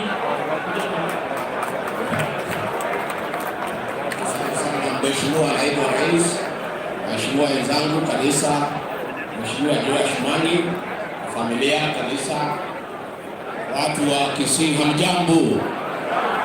Hamjambo tena? Muriela rege. Mimi naitwa Rigathi Gachagua kutoka huko Nyeri. Nimekuja kwa sababu huyu Mheshimiwa Joash Mangi ni rafiki yangu, na nimekuja kuleta pole kwa familia na kuambia hao Mungu awapatie nguvu ya kukubali ya kwamba mzee ametuacha. Juu ya hayo nimeleta salamu kutoka Nyeri. Mumepokea? Mumepokea? Najua sisi huko kwetu tulikuwa na mgeni rais wetu Uhuru Kenyatta na viongozi na tukazungumza mambo mengi sana. Ni mzuri Mheshimiwa Prime Minister, kwa sababu Uhuru ndugu yako huko hapa. Saa ile MCs wa kwetu walienda huko wakaambiwa wapitishe BBI, wakasema ndio wapitishe lazima wapewe hongo ya milioni 2, na rais akakubali. Sasa hii mambo ya BBI tuliambiwa ni ya kumaliza ufisadi. Kuhonga MCA na milioni 2 ni ufisadi ama si ufisadi? Ni ufisadi ama si ufisadi? Bwana Prime Minister, tungetaka muongee na ndugu yako. Amesema kitu kimoja. Akasema mtu yeyote anataka kuwa rais, anataka kura ya watu ya Mount Kenya, apitie mlango ya mbele. Asipitie dirisha, asipitie kitchen, asipitie bedroom. Kwa mambo ya siasa, mlango ya mbele ni wananchi wenye kupiga kura. Kwa hivyo mimi ningechukua nafasi hii Bwana Prime Minister kukualika wewe kuja kwa mlima, upitie mlango ya mbele, ukuje kwa wananchi uombe kura. Ningetaka kukushauri, hata kama mimi ni mtu mdogo, wale mabroka wa huko Kikuyuni ni wakali sana. Watakukula na watakunyoa. Ukitaka kupata kura ya Wakikuyu, usipitie kwa broka akina Murage akina Kamanda, kuja mlango ya mbele kwa Wakikuyu uombe kura. Uliona juzi ulikuja huko Githurai wakasema simu ukakuwa peke yake. Ili mabroka ni mbaya, ili Wakikuyu mabroka ni mbaya sana. Ya mwisho ndio nimalize. Hii maneno watu wetu wa bidii kama Wakikuyu, nyinyi watu wa bidii. Nyinyi ni watu wa bidii. Hii maneno ni kujipanga. Ukikosa kujipanga unafanya nini? Sisi watu ya Mlima Kenya tumejipanga na kijana ya bidii William Samoei Ruto.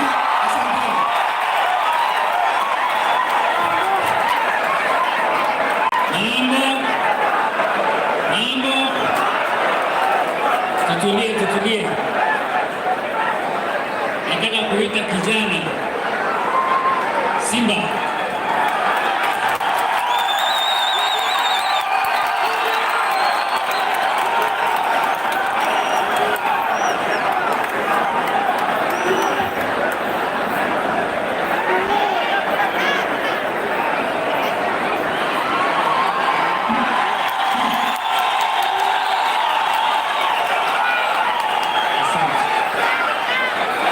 Nataka nichukue nafasi hii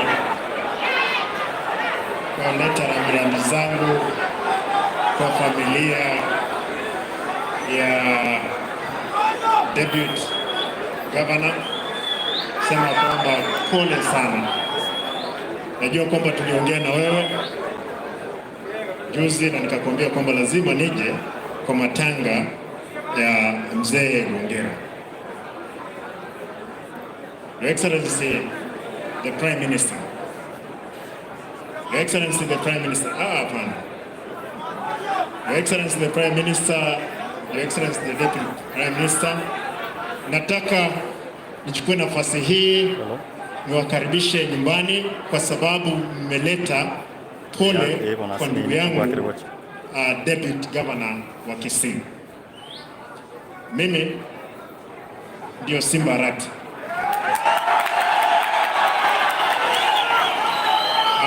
Mbunge wa Dagoretti North, na nataka niseme mambo kadhaa, na mimi mnikubalie. Nataka nitoe basi.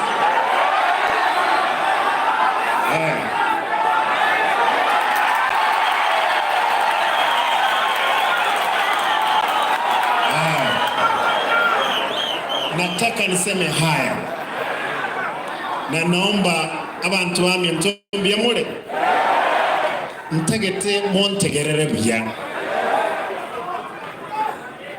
naende ekermo wontegerera nintegete mbeke ebintu boronge enche no mujumbe o Dagoretti North ali Nairobi boigo entaito kwana egentege tangan umaite nkorra bobesan. Allow me to say this fast and kissing. Nkorra bobesan ekero towanza gotenga ase embera yomugaka gongera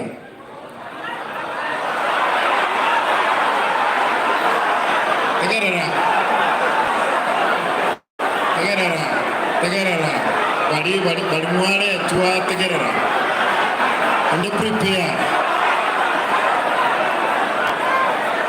na boigo ntake tugoteba ebintu bibere byengenjo noine nje naende mugokora wake ligo mu wako abongo sera abantu stabo betu acha richi mwae tumia 5 mkonweli kweye igobana tegerera. I want just to put it straight kwamba nimesikia hii habari kwamba Mheshimiwa Deputy President yuko hapa, Mheshimiwa Prime Minister yuko hapa, na kuna narrative ya dynasty Kenya hii. Ndugu yangu Gachagua amesema hapa vizuri sana kwamba MCAs waliongwa na milioni 2. Kwani sisi wabunge tunaongwa na milioni 7 kwa kadri? Si tunapewa milioni 7 na tunakula mshahara wa milioni 1. Sasa wacha hii porocho ndogo ndogo kuambia watu kwamba MCAs wacha hiyo biashara. Wacha hiyo biashara, wacha kabisa. Kitu ya pili, na mnisikize vizuri, kitu ya pili, hatuwezi sema kwamba kuna mambo ya dynasty. Kuna kabila mbili ambazo zimeongoza nchi yetu. Moi akaongoza kwa miaka 24. Wakikuyu wameongoza kwa miaka 35. Tena mtuambie kwamba tugeuke tena tupee mkale kwa miaka 10. Hapana. Biashara kama hiyo hatuwezi. Wanasema hatutaki hiyo biashara. Sawa. Asante.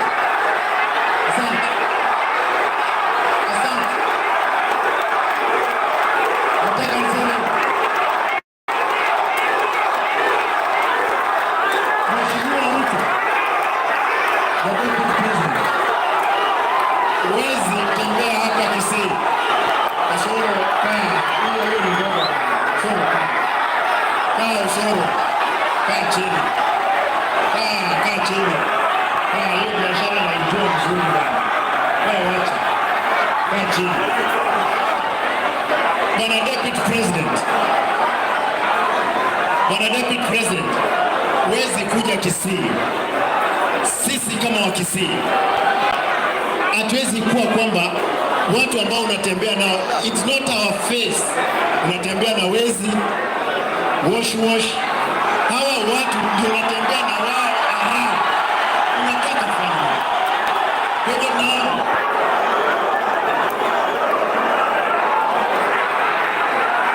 nataka niseme hakuna tena. Wangapi wanasema niendelee? Sasa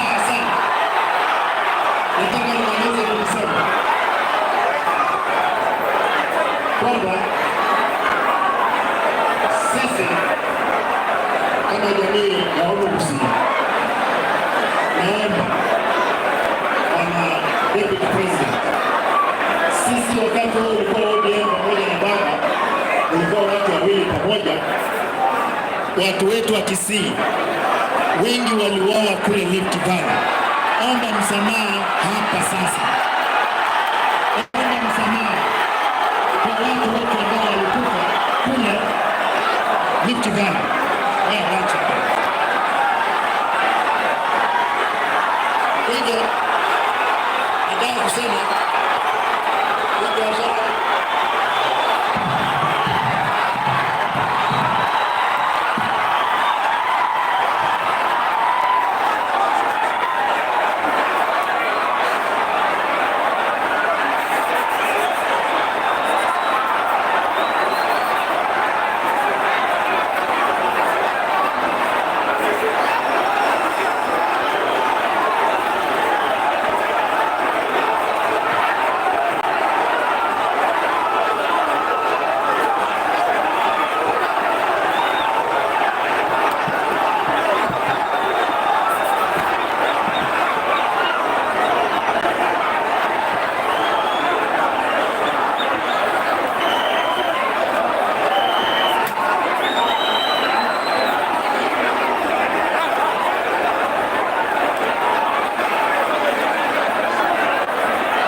family.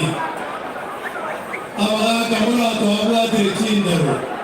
Aba namora to abasadega ki la kimosketata. Pasa, injonsara, tekayamo, ekoyamo di badai.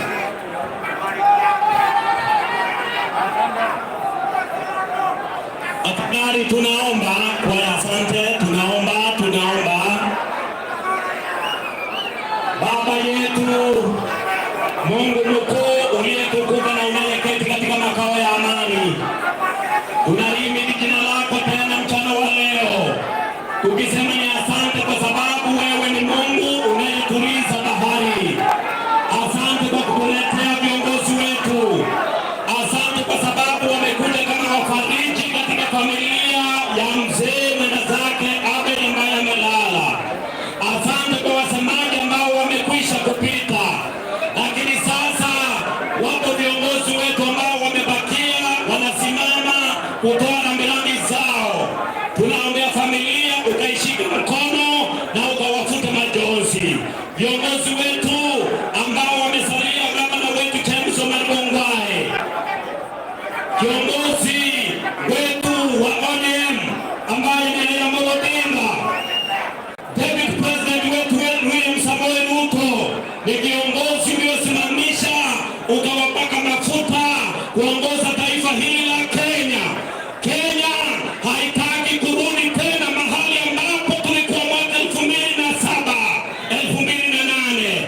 Mapepo na nguvu za giza zikashindwa katika jina la Yesu. Hebu na ukasimama pamoja nasi, amani na maridhiano vikatawale. Viongozi wetu tumalishe sherehe tena, tukitoka hapa mzee awe amepewa beautiful send-off. Picha yatokea, simama nasi tangu sasa hata mwisho.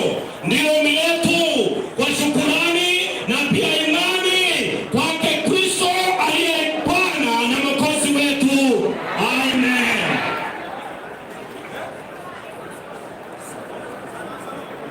Kia abantu bami tubaka tulenga tata na waomba tena na waomba kwa heshima. Hawa viongozi wamekuja hapa, wamekuja kutupa pole, wamekuja kupea familia ya Wagura pole, na waomba tafadhali na abosoro rukomoranje tutegerane maye tomo tanakuwa ni kia kwa na Wagura ina kinda lazima muranje tutegerane kwa heshima kubwa sana tena.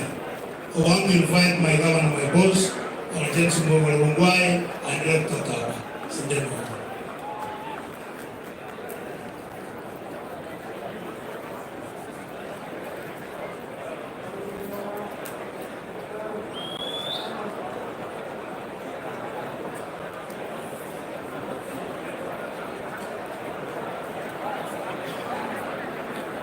Your Excellency, the Deputy President, Dr. William Ruto, Your Excellency, the Right Honorable Prime Minister, and the leader of my party, Raila Amolo Odinga, the members of Parliament who are here, both from the Senate and the National Assembly, abantu bami tubaho machoge, abakyonimura abambaba, abaochina abamachoge, ni amatele ino yonse siyae kakurbo wasi sauti Mugirango, Bonchari, Yaribari, tuensi kurbo tutu na sanda wansipi. God is good, and all the time. Isn't he good? Who would have thought you would be quiet like you are right now? With all these prayers, Pastor, I sincerely thank you for your good prayers. And myself as the governor of this county, I feel very, very, very low with the type of behavior that I've seen here. I hope I don't see it again.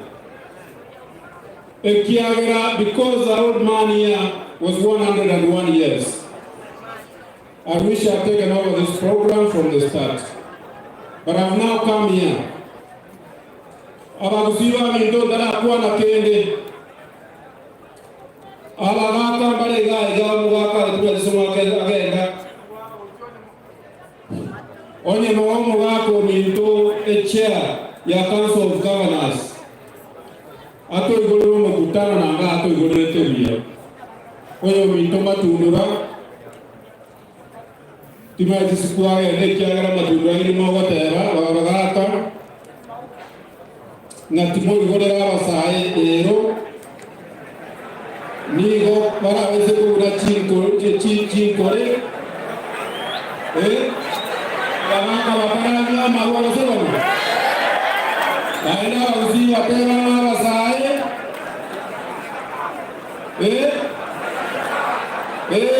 Basa mbele sakyo mugaka sebanu. Ono muro chirende. Abagaka bagana kieko kana in all my meetings. Nko allow abagaka batu chakiro mkutano. Kwa sababu noma kieri. Keri waga bantu baminto. Esimwaika. Tetemba kupaka harimaega. Igonta ketemba tebinga bagusiye tuwa ikire. Unabono toreiga. Na indi poisani le toko karanse mesa. Imoisa inimo karanse mesa. Igomo wendu no karanse mesa. Poisani le toko karanse mesa. Eka to isani toko karanse mesa to korwanira basacha bande. Abakungu morega igonye mwaro raba sacha abakorwana mobori usembo bwata basacha ikare tu aikire bono ikali gento kerebia. Let me come back to my brother Joash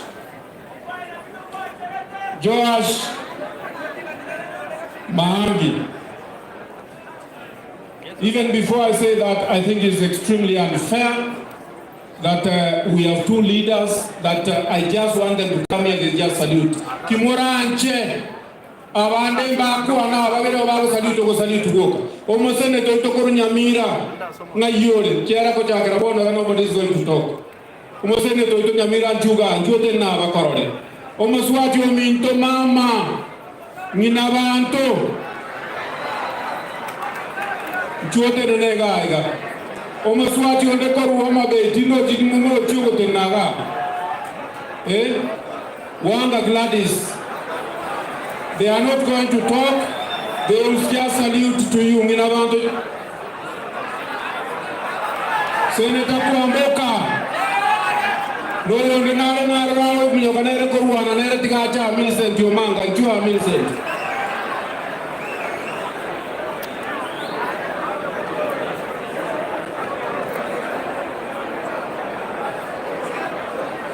Nana kora waswa tuwa korwan. Oli ako kutili ko bayi waga nobody is talking. Oyo ako kumisi entomanga. Igale nominated, igale kwere nero mochumbe kurwa Nairobi, no hali Nairobi no mwana mituko kwa Arusi. Just go away. No, yeah, thank you. Oyo kamera, please. Please. Just go away. Go away. Go away.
nga form a committee ni ya de to kana zote kana sika wana leti committee ya iko Nairobi eleza ulio mwana bitu akadere regasi and we have been together into nombe kusi na icho maigule ko bate very many times iyo ko bate winga na itu aidire ngatuwa to wenda ko tena ukara SMS na itu abasacha alekala bako ta teba na nimo koliki na itu ndo etobe ko montemesa kuna abagusi mwetu inatomwa amaiga yo mwana minto matiani Joash nange longori ha exiliere elfemiera mobwate gaiga na ndo te va mo akua na even this morning minto eso yo minto gaiga when I was working in the office of the president and my brother William became a member of parliament. I think it was in 1997. We became friends when he came to the office of the president. And we are still friends. And then I've got my brother here, Raila Amolo Odinga. We have worked with this man for a long time. I've even been his chief campaign manager. And I can tell you for a fact that we are dealing with a grand old man of politics of Kenya here. So all of you are welcome to Kisii. This is a great county. These are great people. These are people that are going to make a very serious decision in 2022. Because when we are together, the number of Gusii people in Kisii and Nyamira and those in the diaspora, the number is almost equal. So we are going to make a very big decision in 2022. And it will be an independent decision at that particular time. Because we know who is good and who is not good. It is not inside here. We all know who is good and who is not good. So at that time we'll make a decision. Ladies and gentlemen, let me not talk too much, but let me say this, that as a country where we are right now, and even the changes that we need to make, for instance, the new constitution has got 35% of the budget coming to the counties. 35% from the current 15%. And that is a fact.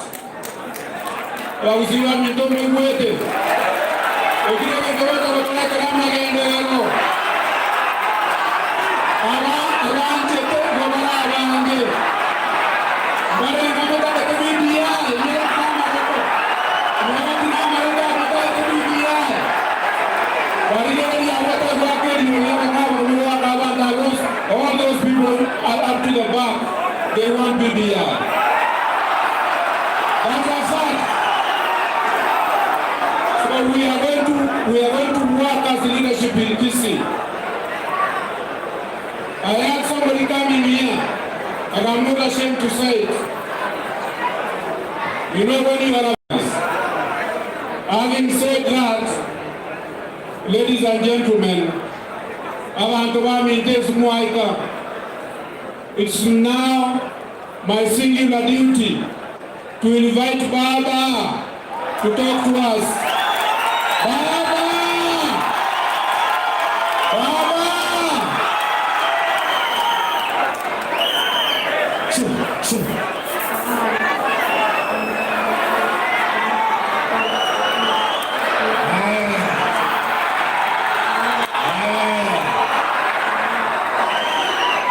Viongozi wa kanisa,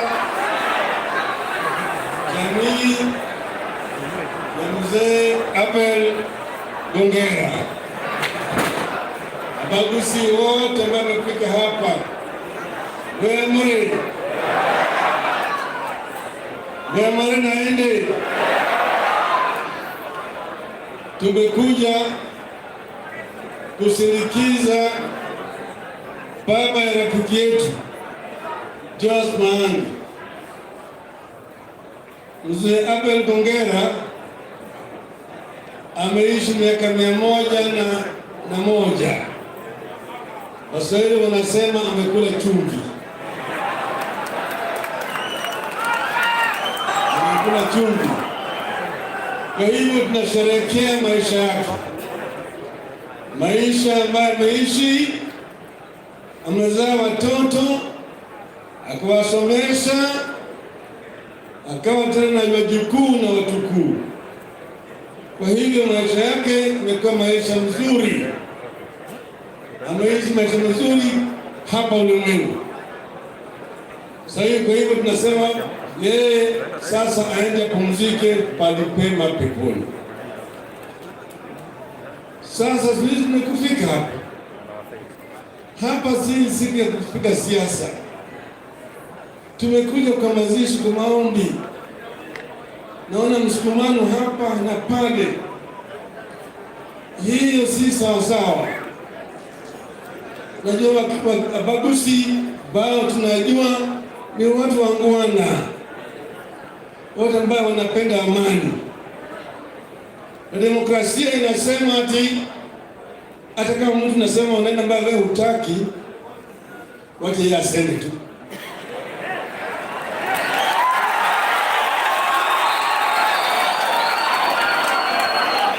But in the essence of democracy, I may not agree with what you have to say, but I shall defend unto death your right to say it. Unake baada ya kusema wewe ndio utapata nafasi yako ya kujibu. Tutamjibu. Kwa hivyo hapa tuko katika mwezi wa 1, sasa mwezi wa 2.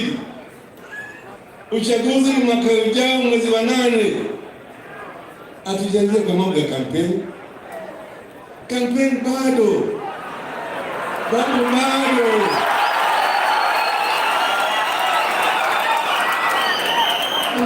Wakati kampeni itakuja, alafu kila mtu ataingiza kwa kiwanja ili waende kule waulize kura. Huyu Josh Maangi vile amesema, rafiki yangu, tulijuana na yeye mwaka 93. Baadaye nikakutana naye huko Amerikani. Nilikuwa naishi huko pale naitwa Minnesota, Minneapolis. Akawa rafiki yangu mpaka yeye ndiye alikuwa representative ya chama chetu ya NDP huko Minneapolis, Minnesota. Mwaka 2002 mimi niliongoza delegation kutoka hapa kwenda Marekani. Tukazuru Washington DC, kule Texas, baadaye tukaenda huko Minnesota. Nilikuwa huko na Bill ile Ruto huyu. Walikuwa kwa delegation yangu. Najib Balala tulikuwa naye. Marehemu Mwa Jode tulikuwa naye. Peter Kaindi tulikuwa naye.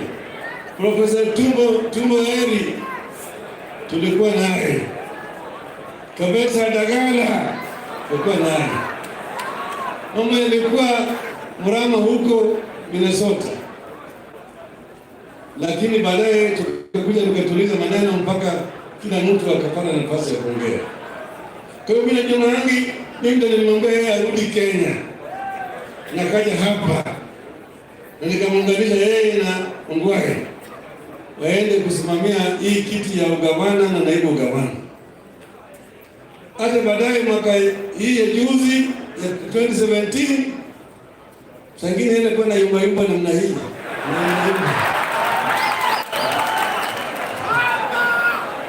Nikamwambia usiimbe. Njoo kaa naongea na Ongwae tena. Sasa wakakaa na Ongwae tena wakachaguliwa. Kwa hiyo mimi nikifika hapa nimekuja nyumbani. Agusi kila mara wananisikiza. Mwaka 2017 hii ndio yale yalifanyika. Tulienda kwa uchaguzi na nyinyi hapa mlinipiga kura kwa fujo sana. Mlisikia wakisoma hata ile nini MCS wa Kisii Assembly wengi ni ODM. Lakini hii mlipiga kura mzuri zaidi. Lakini tulipiga Nairobi kafanywa ukarabati. Katokea vifaranga vya kompyuta. Alafu tukaenda mahakamani mbele ya Maraga. Simona Maraga akaangalia na timu yake huko kasema hii ni chafu sana. Sasa nilifikiria mbali. Wengine wanasema tu wengine wanashindwa na hakubali kushindwa. Tulishindwaje na Supreme Court ilisema hatukushindwa. Wakasema turudi debe tena. Sasa lazima namna hiyo. Tukawaambia wale tume ya televisheni kabla hajaingia kwa kiwanja. Wakakataa. Wakaenda peke yao. Watu wachache ndio walienda kupiga hiyo kura. Alafu walipoenda huko Kasarani kuchukua kiapo, tukaenda Uhuru Park. Sinakumbuka. Sinaenda Marama. Wengine wakasema sasa tukate nchi. Tutoa picha yote ya rais, turundike mahali, tuchome. Tutangaze sasa sisi ni huru, tunaanza kuchukua ushuru, tutengeneze mambo yetu. Nikaona tukifanya hiyo, tutapeleka Kenya Somalia. Kenya itakuwa Somalia. Mambo yatakuwa kila moja hapo pale na bunduki, na ni rahisi sana kufanya haya. Ndio sababu nikaona huruma, tuongee. Tukaongea na Uhuru kwa kirefu zaidi, kisha tukakubaliana maneno 9. Mambo ngapi? Tukasema kama yale mambo haya yanaweza kutatuliwa yote, tunaweza kuunganisha nchi ya Kenya iwe kama kitu kimoja. Hiyo ndio tukasema. Uhuru akakubali. Akasema basi tuweke lete wakili na lete wakili. Tukaleta wakili, wakaenda wakaandika. Tukasoma, baadaye tukasema hii ni sawa. Weka sahihi. Wakati tulikuwa pale, Uhuru akampigia simu Ruto. Akamwambia, ukiona mimi na Raila, usini wasiwasi nitakueleza.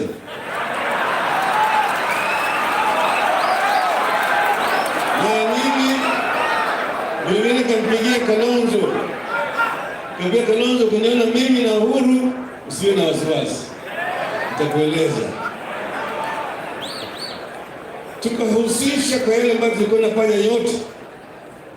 Na madhumuni wetu ilikuwa ni kuhakikisha kwamba Wakenya warudi tena kwa debe na kuwe na mapigano na umwagikaji wa damu. No other Kenyan to lose life because of elections.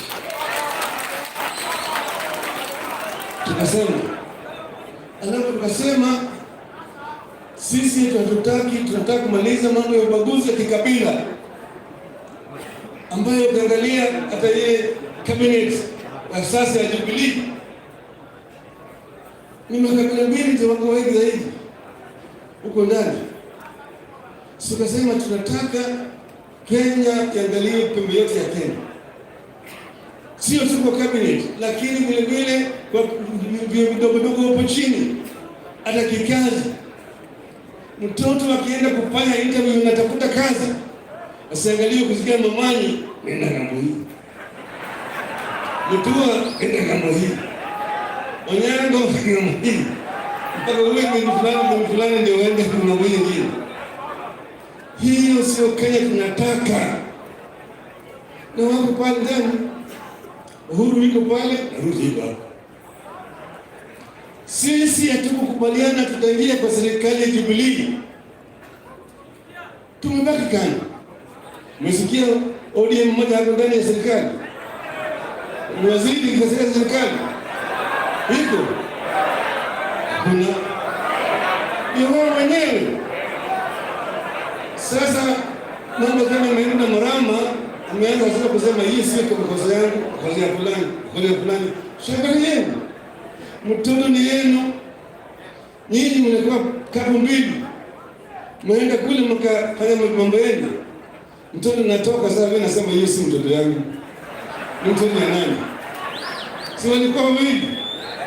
Wewe kusema ati baba sema hii sio mtoto yangu, hii mtoto gani? Mwana haramu. Kwa hivyo sisi tuko nje.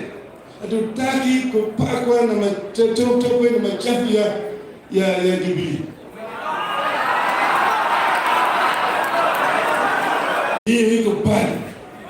Iko kwa mfano TRC report. Iko Ndungu Land Commission report. Iko ile report ya Kirikili na kadhalika. Hiyo Biblia imesema ikipita miezi 6 mpaka itekelezwe. Ingine ni legal reforms. Sheria ambayo inatakana yabadilishwe. Na tayari mswada 12 zimeandikwa na wataalamu. Ambayo Biblia ikipita hizo sheria zote zitapita kwa bunge. Zitaenda kwa bunge. Alafu kuna yale ambayo nataka katiba yabadilishwe. Haya ambayo yanakuja ni ndani. Yanakuja mambo computers. Wale mambo ya computers hapa, wale computer wako hapa. Na laptop. Laptop ilikuwa leo. Ndani ya miezi 6 kila mtoto akawa na laptop. Watoto wanakwenda kwa maana darasa ya 8 na hiyo laptop hawajaona.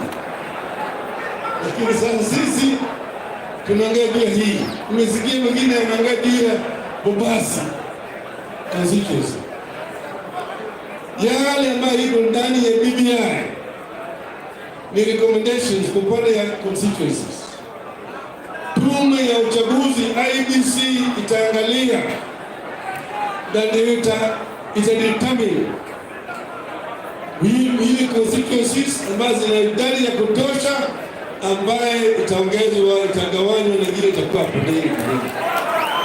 Kuna mambo yanakuisha, mambo bado. Si mambo bado. Ama sivyo? Kwa hivyo sisi tunasema kwamba BBI italeta mabadiliko ambayo Wakenya wanataka. Na tungependa kushauri wale watu wa Jubilee wasihusishe sisi ndani ya mambo yao ya ndani. Sisi ni ODM. Sisi hatuko ndani ya serikali. Sisi hatukuahidi vijana. Sasa katika BBI tunasema tunataka vijana wapewe capital. Wanaweza kukopesha pesa katika Youth Development Bank ambao wataanza nazo miradi kuwasaidia miaka 7 bila kulipa riba yoyote.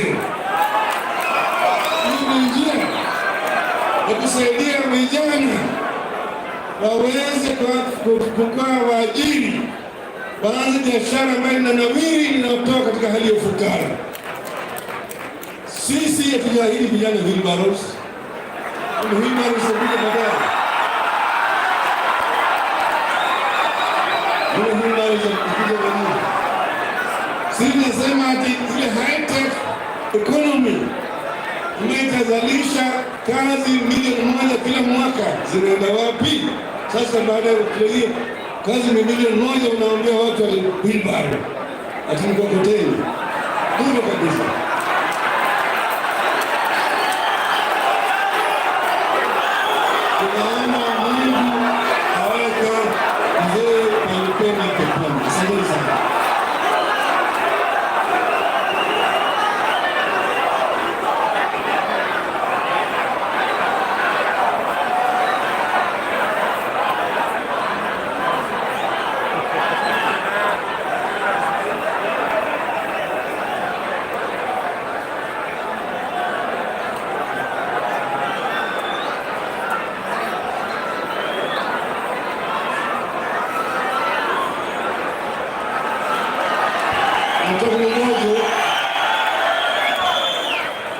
kuna maneno ambayo yanakuja kununi ndio Mzee Nyachae.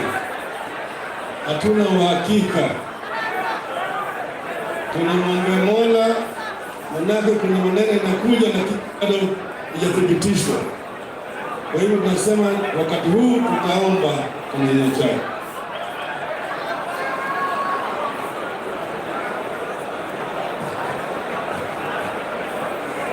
Thank you very much, Right Honorable Prime Minister.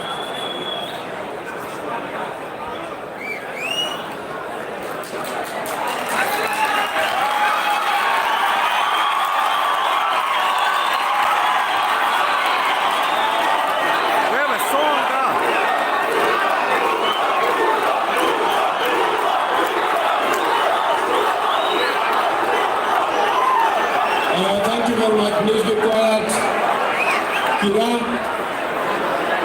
Kira Kimoranche. It's now my duty and pleasure.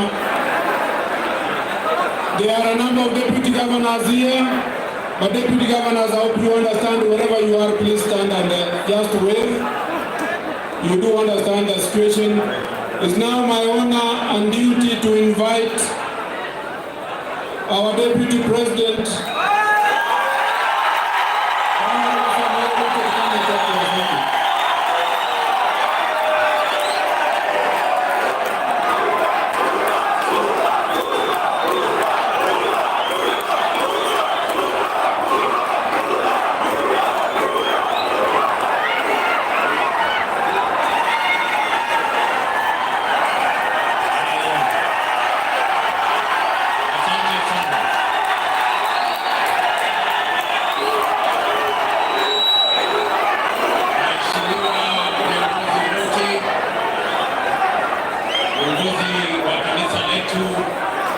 zima, familia ya rafiki yangu Joash Maangi, watoto wa mzee Alex Gongera na familia nzima, watu wa hapa Orabu Chache, Wamachuge Chache na watu wa Kisii, abantu bame itombo ya more naende ya more mwenzi Nyasaye no muya jenga kichonzi. Bwana Yesu asifiwe. Hebu nione kwa mikono. Bwana Yesu asifiwe. Asanteni sana. Mimi nimefika hapa kwa niaba yangu binafsi na familia yangu, na vile vile kwa niaba ya serikali ya Kenya, tuje tulete rambirambi zetu kwa ndugu yangu Joash Maangi na familia yake kwa kumpoteza mzee Alex Abel. Mimi nataka niseme pole sana mzee Gongera. Vile tumeambiwa hapa, alikuwa ni mzee wa bidii, na tumeona amelea family ya watu wenye bidii kubwa,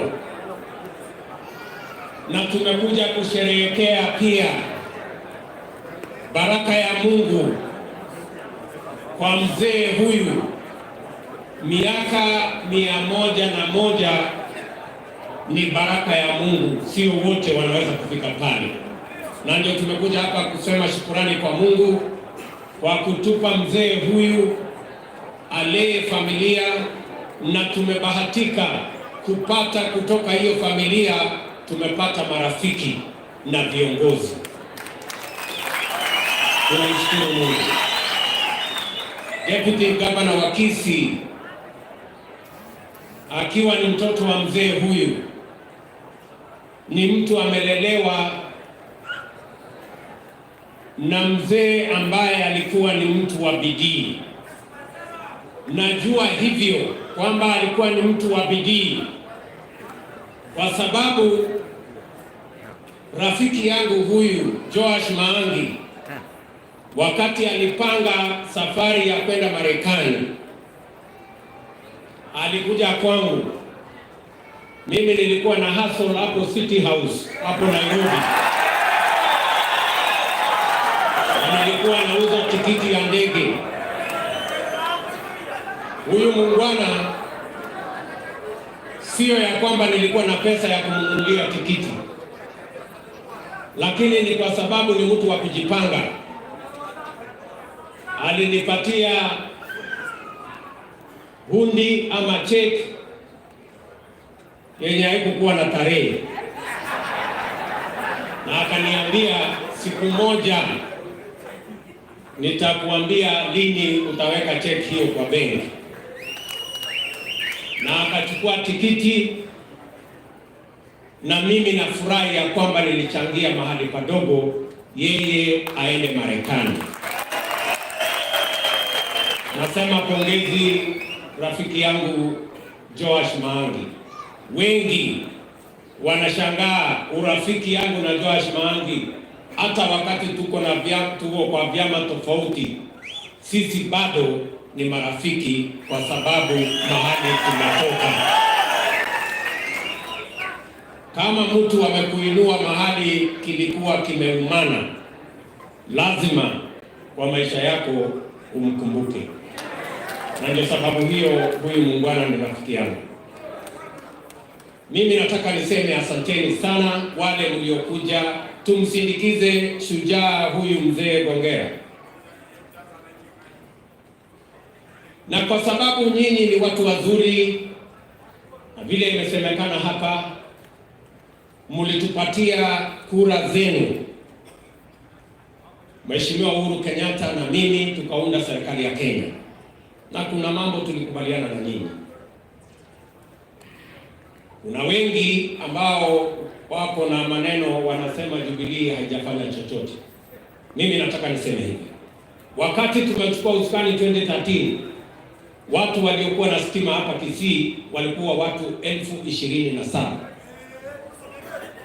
Kufikia Disemba last year, mwezi mmoja uliopita, watu ambao wamewekewa stima Kisii County ni watu 114,000. We have connected 5 times the number of people who are connected to electricity in 2013. Tumejenga barabara tofauti hapa Kisii. Mjumbe wenu hapa Alpha Meuga anajua, amekuwa kwa ofisi yangu wakati tulipata matatizo kwa barabara yenu ya Omuringamo kwenda Ibenjo, hiyo barabara Nyamasege kwenda mpaka Motondo. Leo tumewabadilishia contractor kwa sababu kuna contractor mzembe alikuwa pale. Tumeweka sasa mtu Chinese afanye hiyo kazi, na mimi nataka niwahakikishie ndani ya mwaka moja tunataka hiyo barabara ikamilike. Kuna barabara zingine zinaendelea. Mimi nimekuja hapa katika hii constituency, nimeenda na mheshimiwa wenu tukaanza technical training college pale. Sasa tumeweka equipment, na mimi nataka niwaambie hivi karibuni nitarudi kuifungua rasmi. Na huyu Alpha mjumbe wenu, nilikuja hapa tukaanzia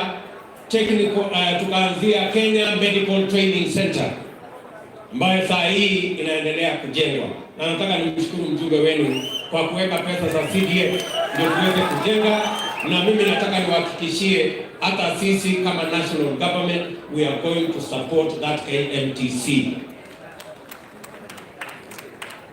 Mimi nataka niwaambie ya kwamba katika hii safari mimi nimekuja katika uwanja huu.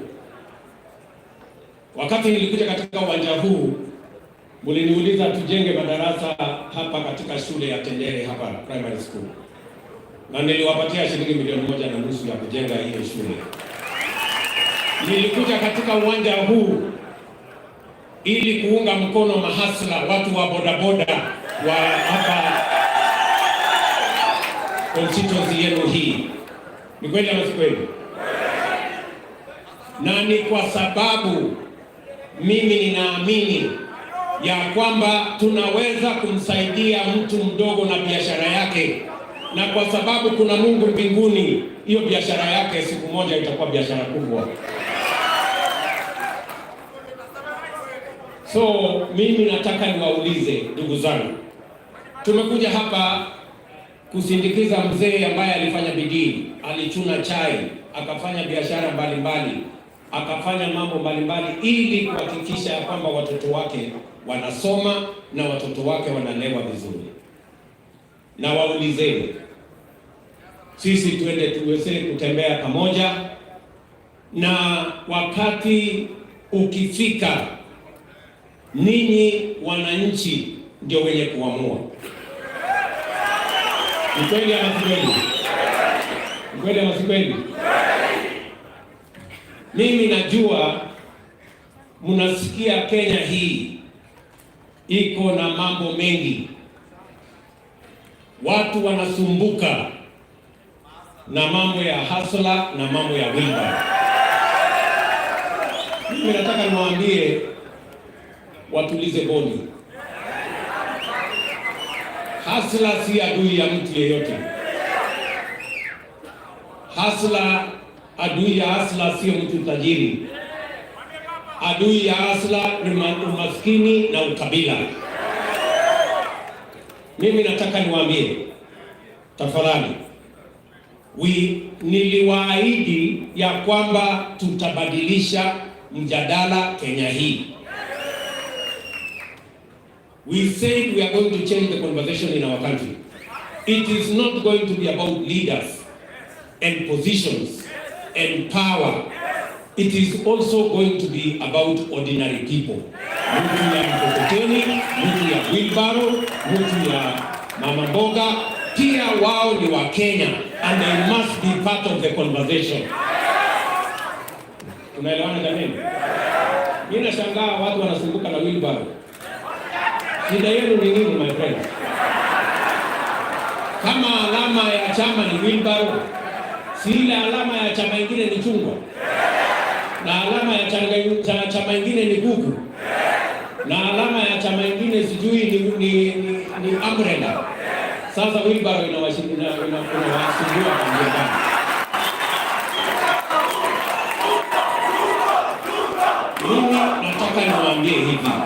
Mimi nataka niwaambie hivi.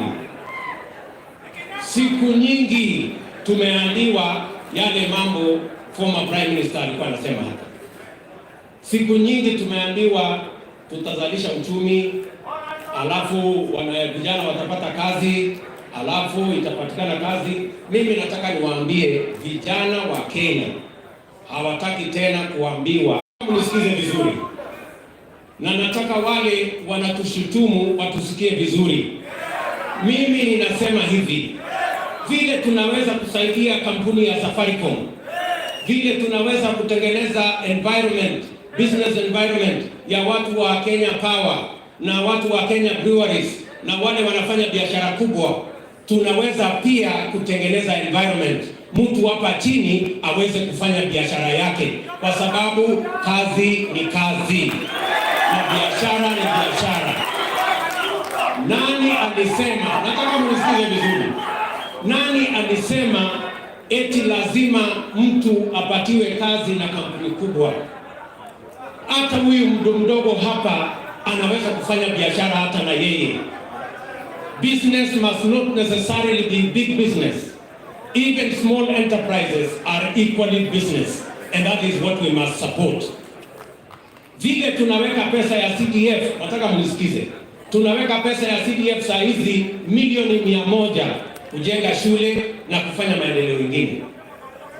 Hiyo serikali tunaunda na mahasla. Tutaweka milioni 100 ingine ya kupatia pesa ya kufanya biashara, mama mboga, mtu ya wheelbarrow, mtu ya mkokoteni, mtu ya bodaboda, kwa sababu tukisalisha uchumi wa Kenya kutoka hapa chini And I am promising you, we are going to change the economic model of our country. We will stop the trickle-down economics. We will do the bottom-up economics so that we start from the bottom. Kwa hivyo watu watulize boli. Ni kweli ama si kweli? Mimi nataka niwaulize watu wa hapa Tendere. Mimi nataka niwaulize. Mimi nilisaidia Raila Amolo Odinga mpaka akawa prime minister. Siku hiyo nilikuwa mtu mzuri. Mimi vile vile nimesaidia ndugu yangu Mheshimiwa Uhuru Kenyatta mpaka amekuwa rais mara 2. Mimi nawauliza, safari hii nikisaidia mahasla, mtu ya mama mboga na yule wa mkokoteni na huyo wa wheelbarrow na huyo wa bodaboda, kuna makosa? Kuna makosa? Nawauliza kwa unyenyekevu. Wakati ile mimi nasaidia watu wakubwa, nilikuwa mtu mzuri. Saa hizi nimesema hata hawa wadogo jameni tuwasaidie. Ninaanza kurushiwa maneno. Wheelbarrow ni takataka, sijui mkokoteni ni takataka. Sasa mimi nawauliza nyinyi. Mimi nawauliza watu wa Kisii. Si tuko na mradi wa serikali inaitwa kazi mtaani. Si watu magraduate wanachukua panga, wanachukua slasher, wanaenda kupata nyazi. Sasa tofauti ya hiyo kazi mtaani na kumnunulia mama wheelbarrow aweke matunda yake ndio aweze kuuza, iko wapi tofauti?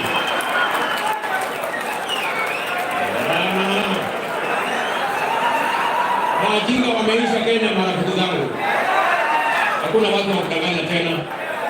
Mimi nataka niseme nikiwa hapa Kisii, tutabadilisha mwenendo na muundo wa uchumi wa Kenya. Hatutaendelea kusema tunaweka pesa huko juu ndio ikuje chini, tutaweka pesa hapa chini ili tukisaidia wale wa huko chini, wale wa huko juu watajipanga kwa sababu wako na uwezo. Hayo ndio mambo ningependa kusema. Na mwisho, wacha mimi niseme hivi. Mimi nawauliza viongozi wote katika taifa letu la Kenya, tafadhali tuache kutumia vijana vibaya kuwapiganisha na kuchukua vijana wafanye vita visivyo na maana ya kisiasa. Mimi nawauliza, lugha yetu tuache kiburi na tuache matusi. Hawa wa Kenya wanajua mahali wanataka kuenda, na hakuna wajinga tena katika taifa letu la Kenya wa kudanganya. Sisi tunataka kutembea pamoja na tunataka kujenga nchi yenye inatengwa kwa msingi wa amani, na kila Mkenya ajihisi ya kwamba yeye ni Mkenya kama yule mwingine. Sitaki kusema kuzidi hapo. Nawashukuru sana. Na mimi nataka niwahakikishie, mimi nitarudi tena na tena na tena, kwa sababu safari hii itaendelea. Nikaribisha nirudi tena Kisii. Hebu nione wale wanasema nakaribisha tena Kisii. Wacha niseme kitu ya mwisho.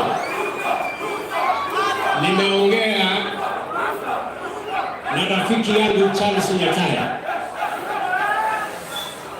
Na rafiki yangu Charles Nyachae amenieleza ya kwamba kwa bahati isiyo nzuri, mzee baba wetu Simon Nyachae ametuacha, na ameniambia niseme poleni sana. Na kwa sababu hiyo nataka niwaulize sisi wote tusimame tuweze kuwa na dakika moja ya heshima ya mzee Simon Nyachae. Dakika moja tafadhali.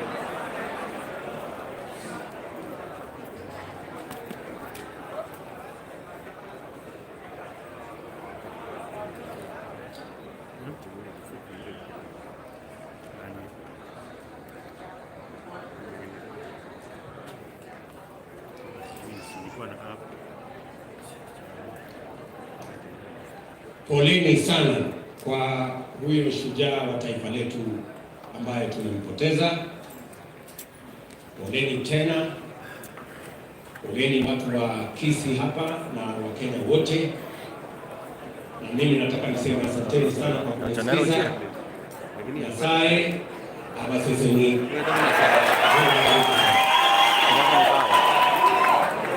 Mina. Asante sana Mheshimiwa Deputy President wetu Mheshimiwa William Samoei Ruto kwa heshima hii ambayo imeitoa katika hotuba hii kubwa, na ninawaomba tuketi kidogo ili tumalize ibada yetu, tumalize kwa utaratibu mzuri. Viongozi wetu wote tunawashukuru kwa kuwa wangwana na watulivu, na Mungu akiwepo mambo yote yatawezekana. Mpaka hapa ninaomba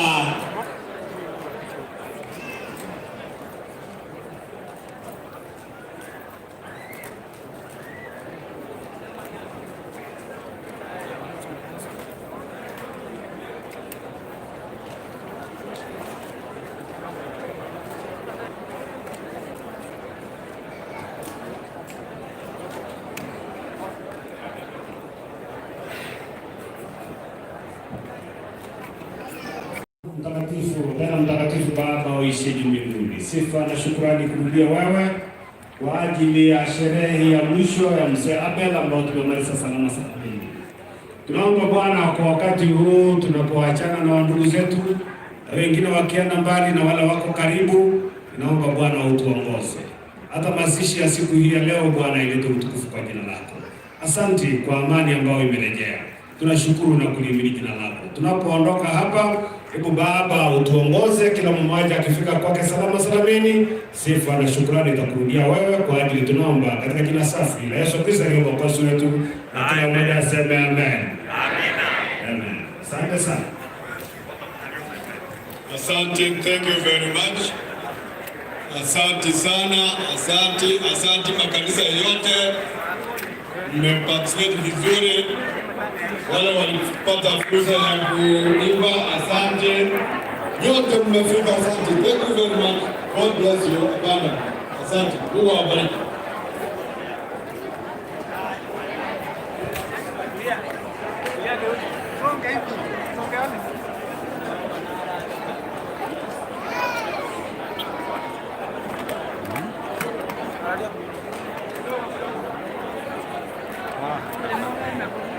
Kuna mtu amepoteza kipande, Elijah Nyabuti Orenge, Elijah Nyabuti Orenge.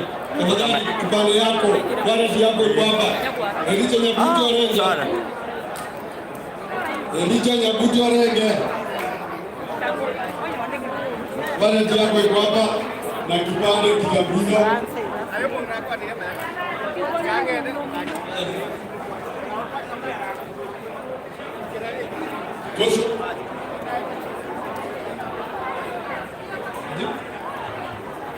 Orengo wa hasi, aende kwa hasi tafadhali. Yule ako kwa hasi afike huko, tunatoa mwili. Tozo makubwa kuja hapa mbele.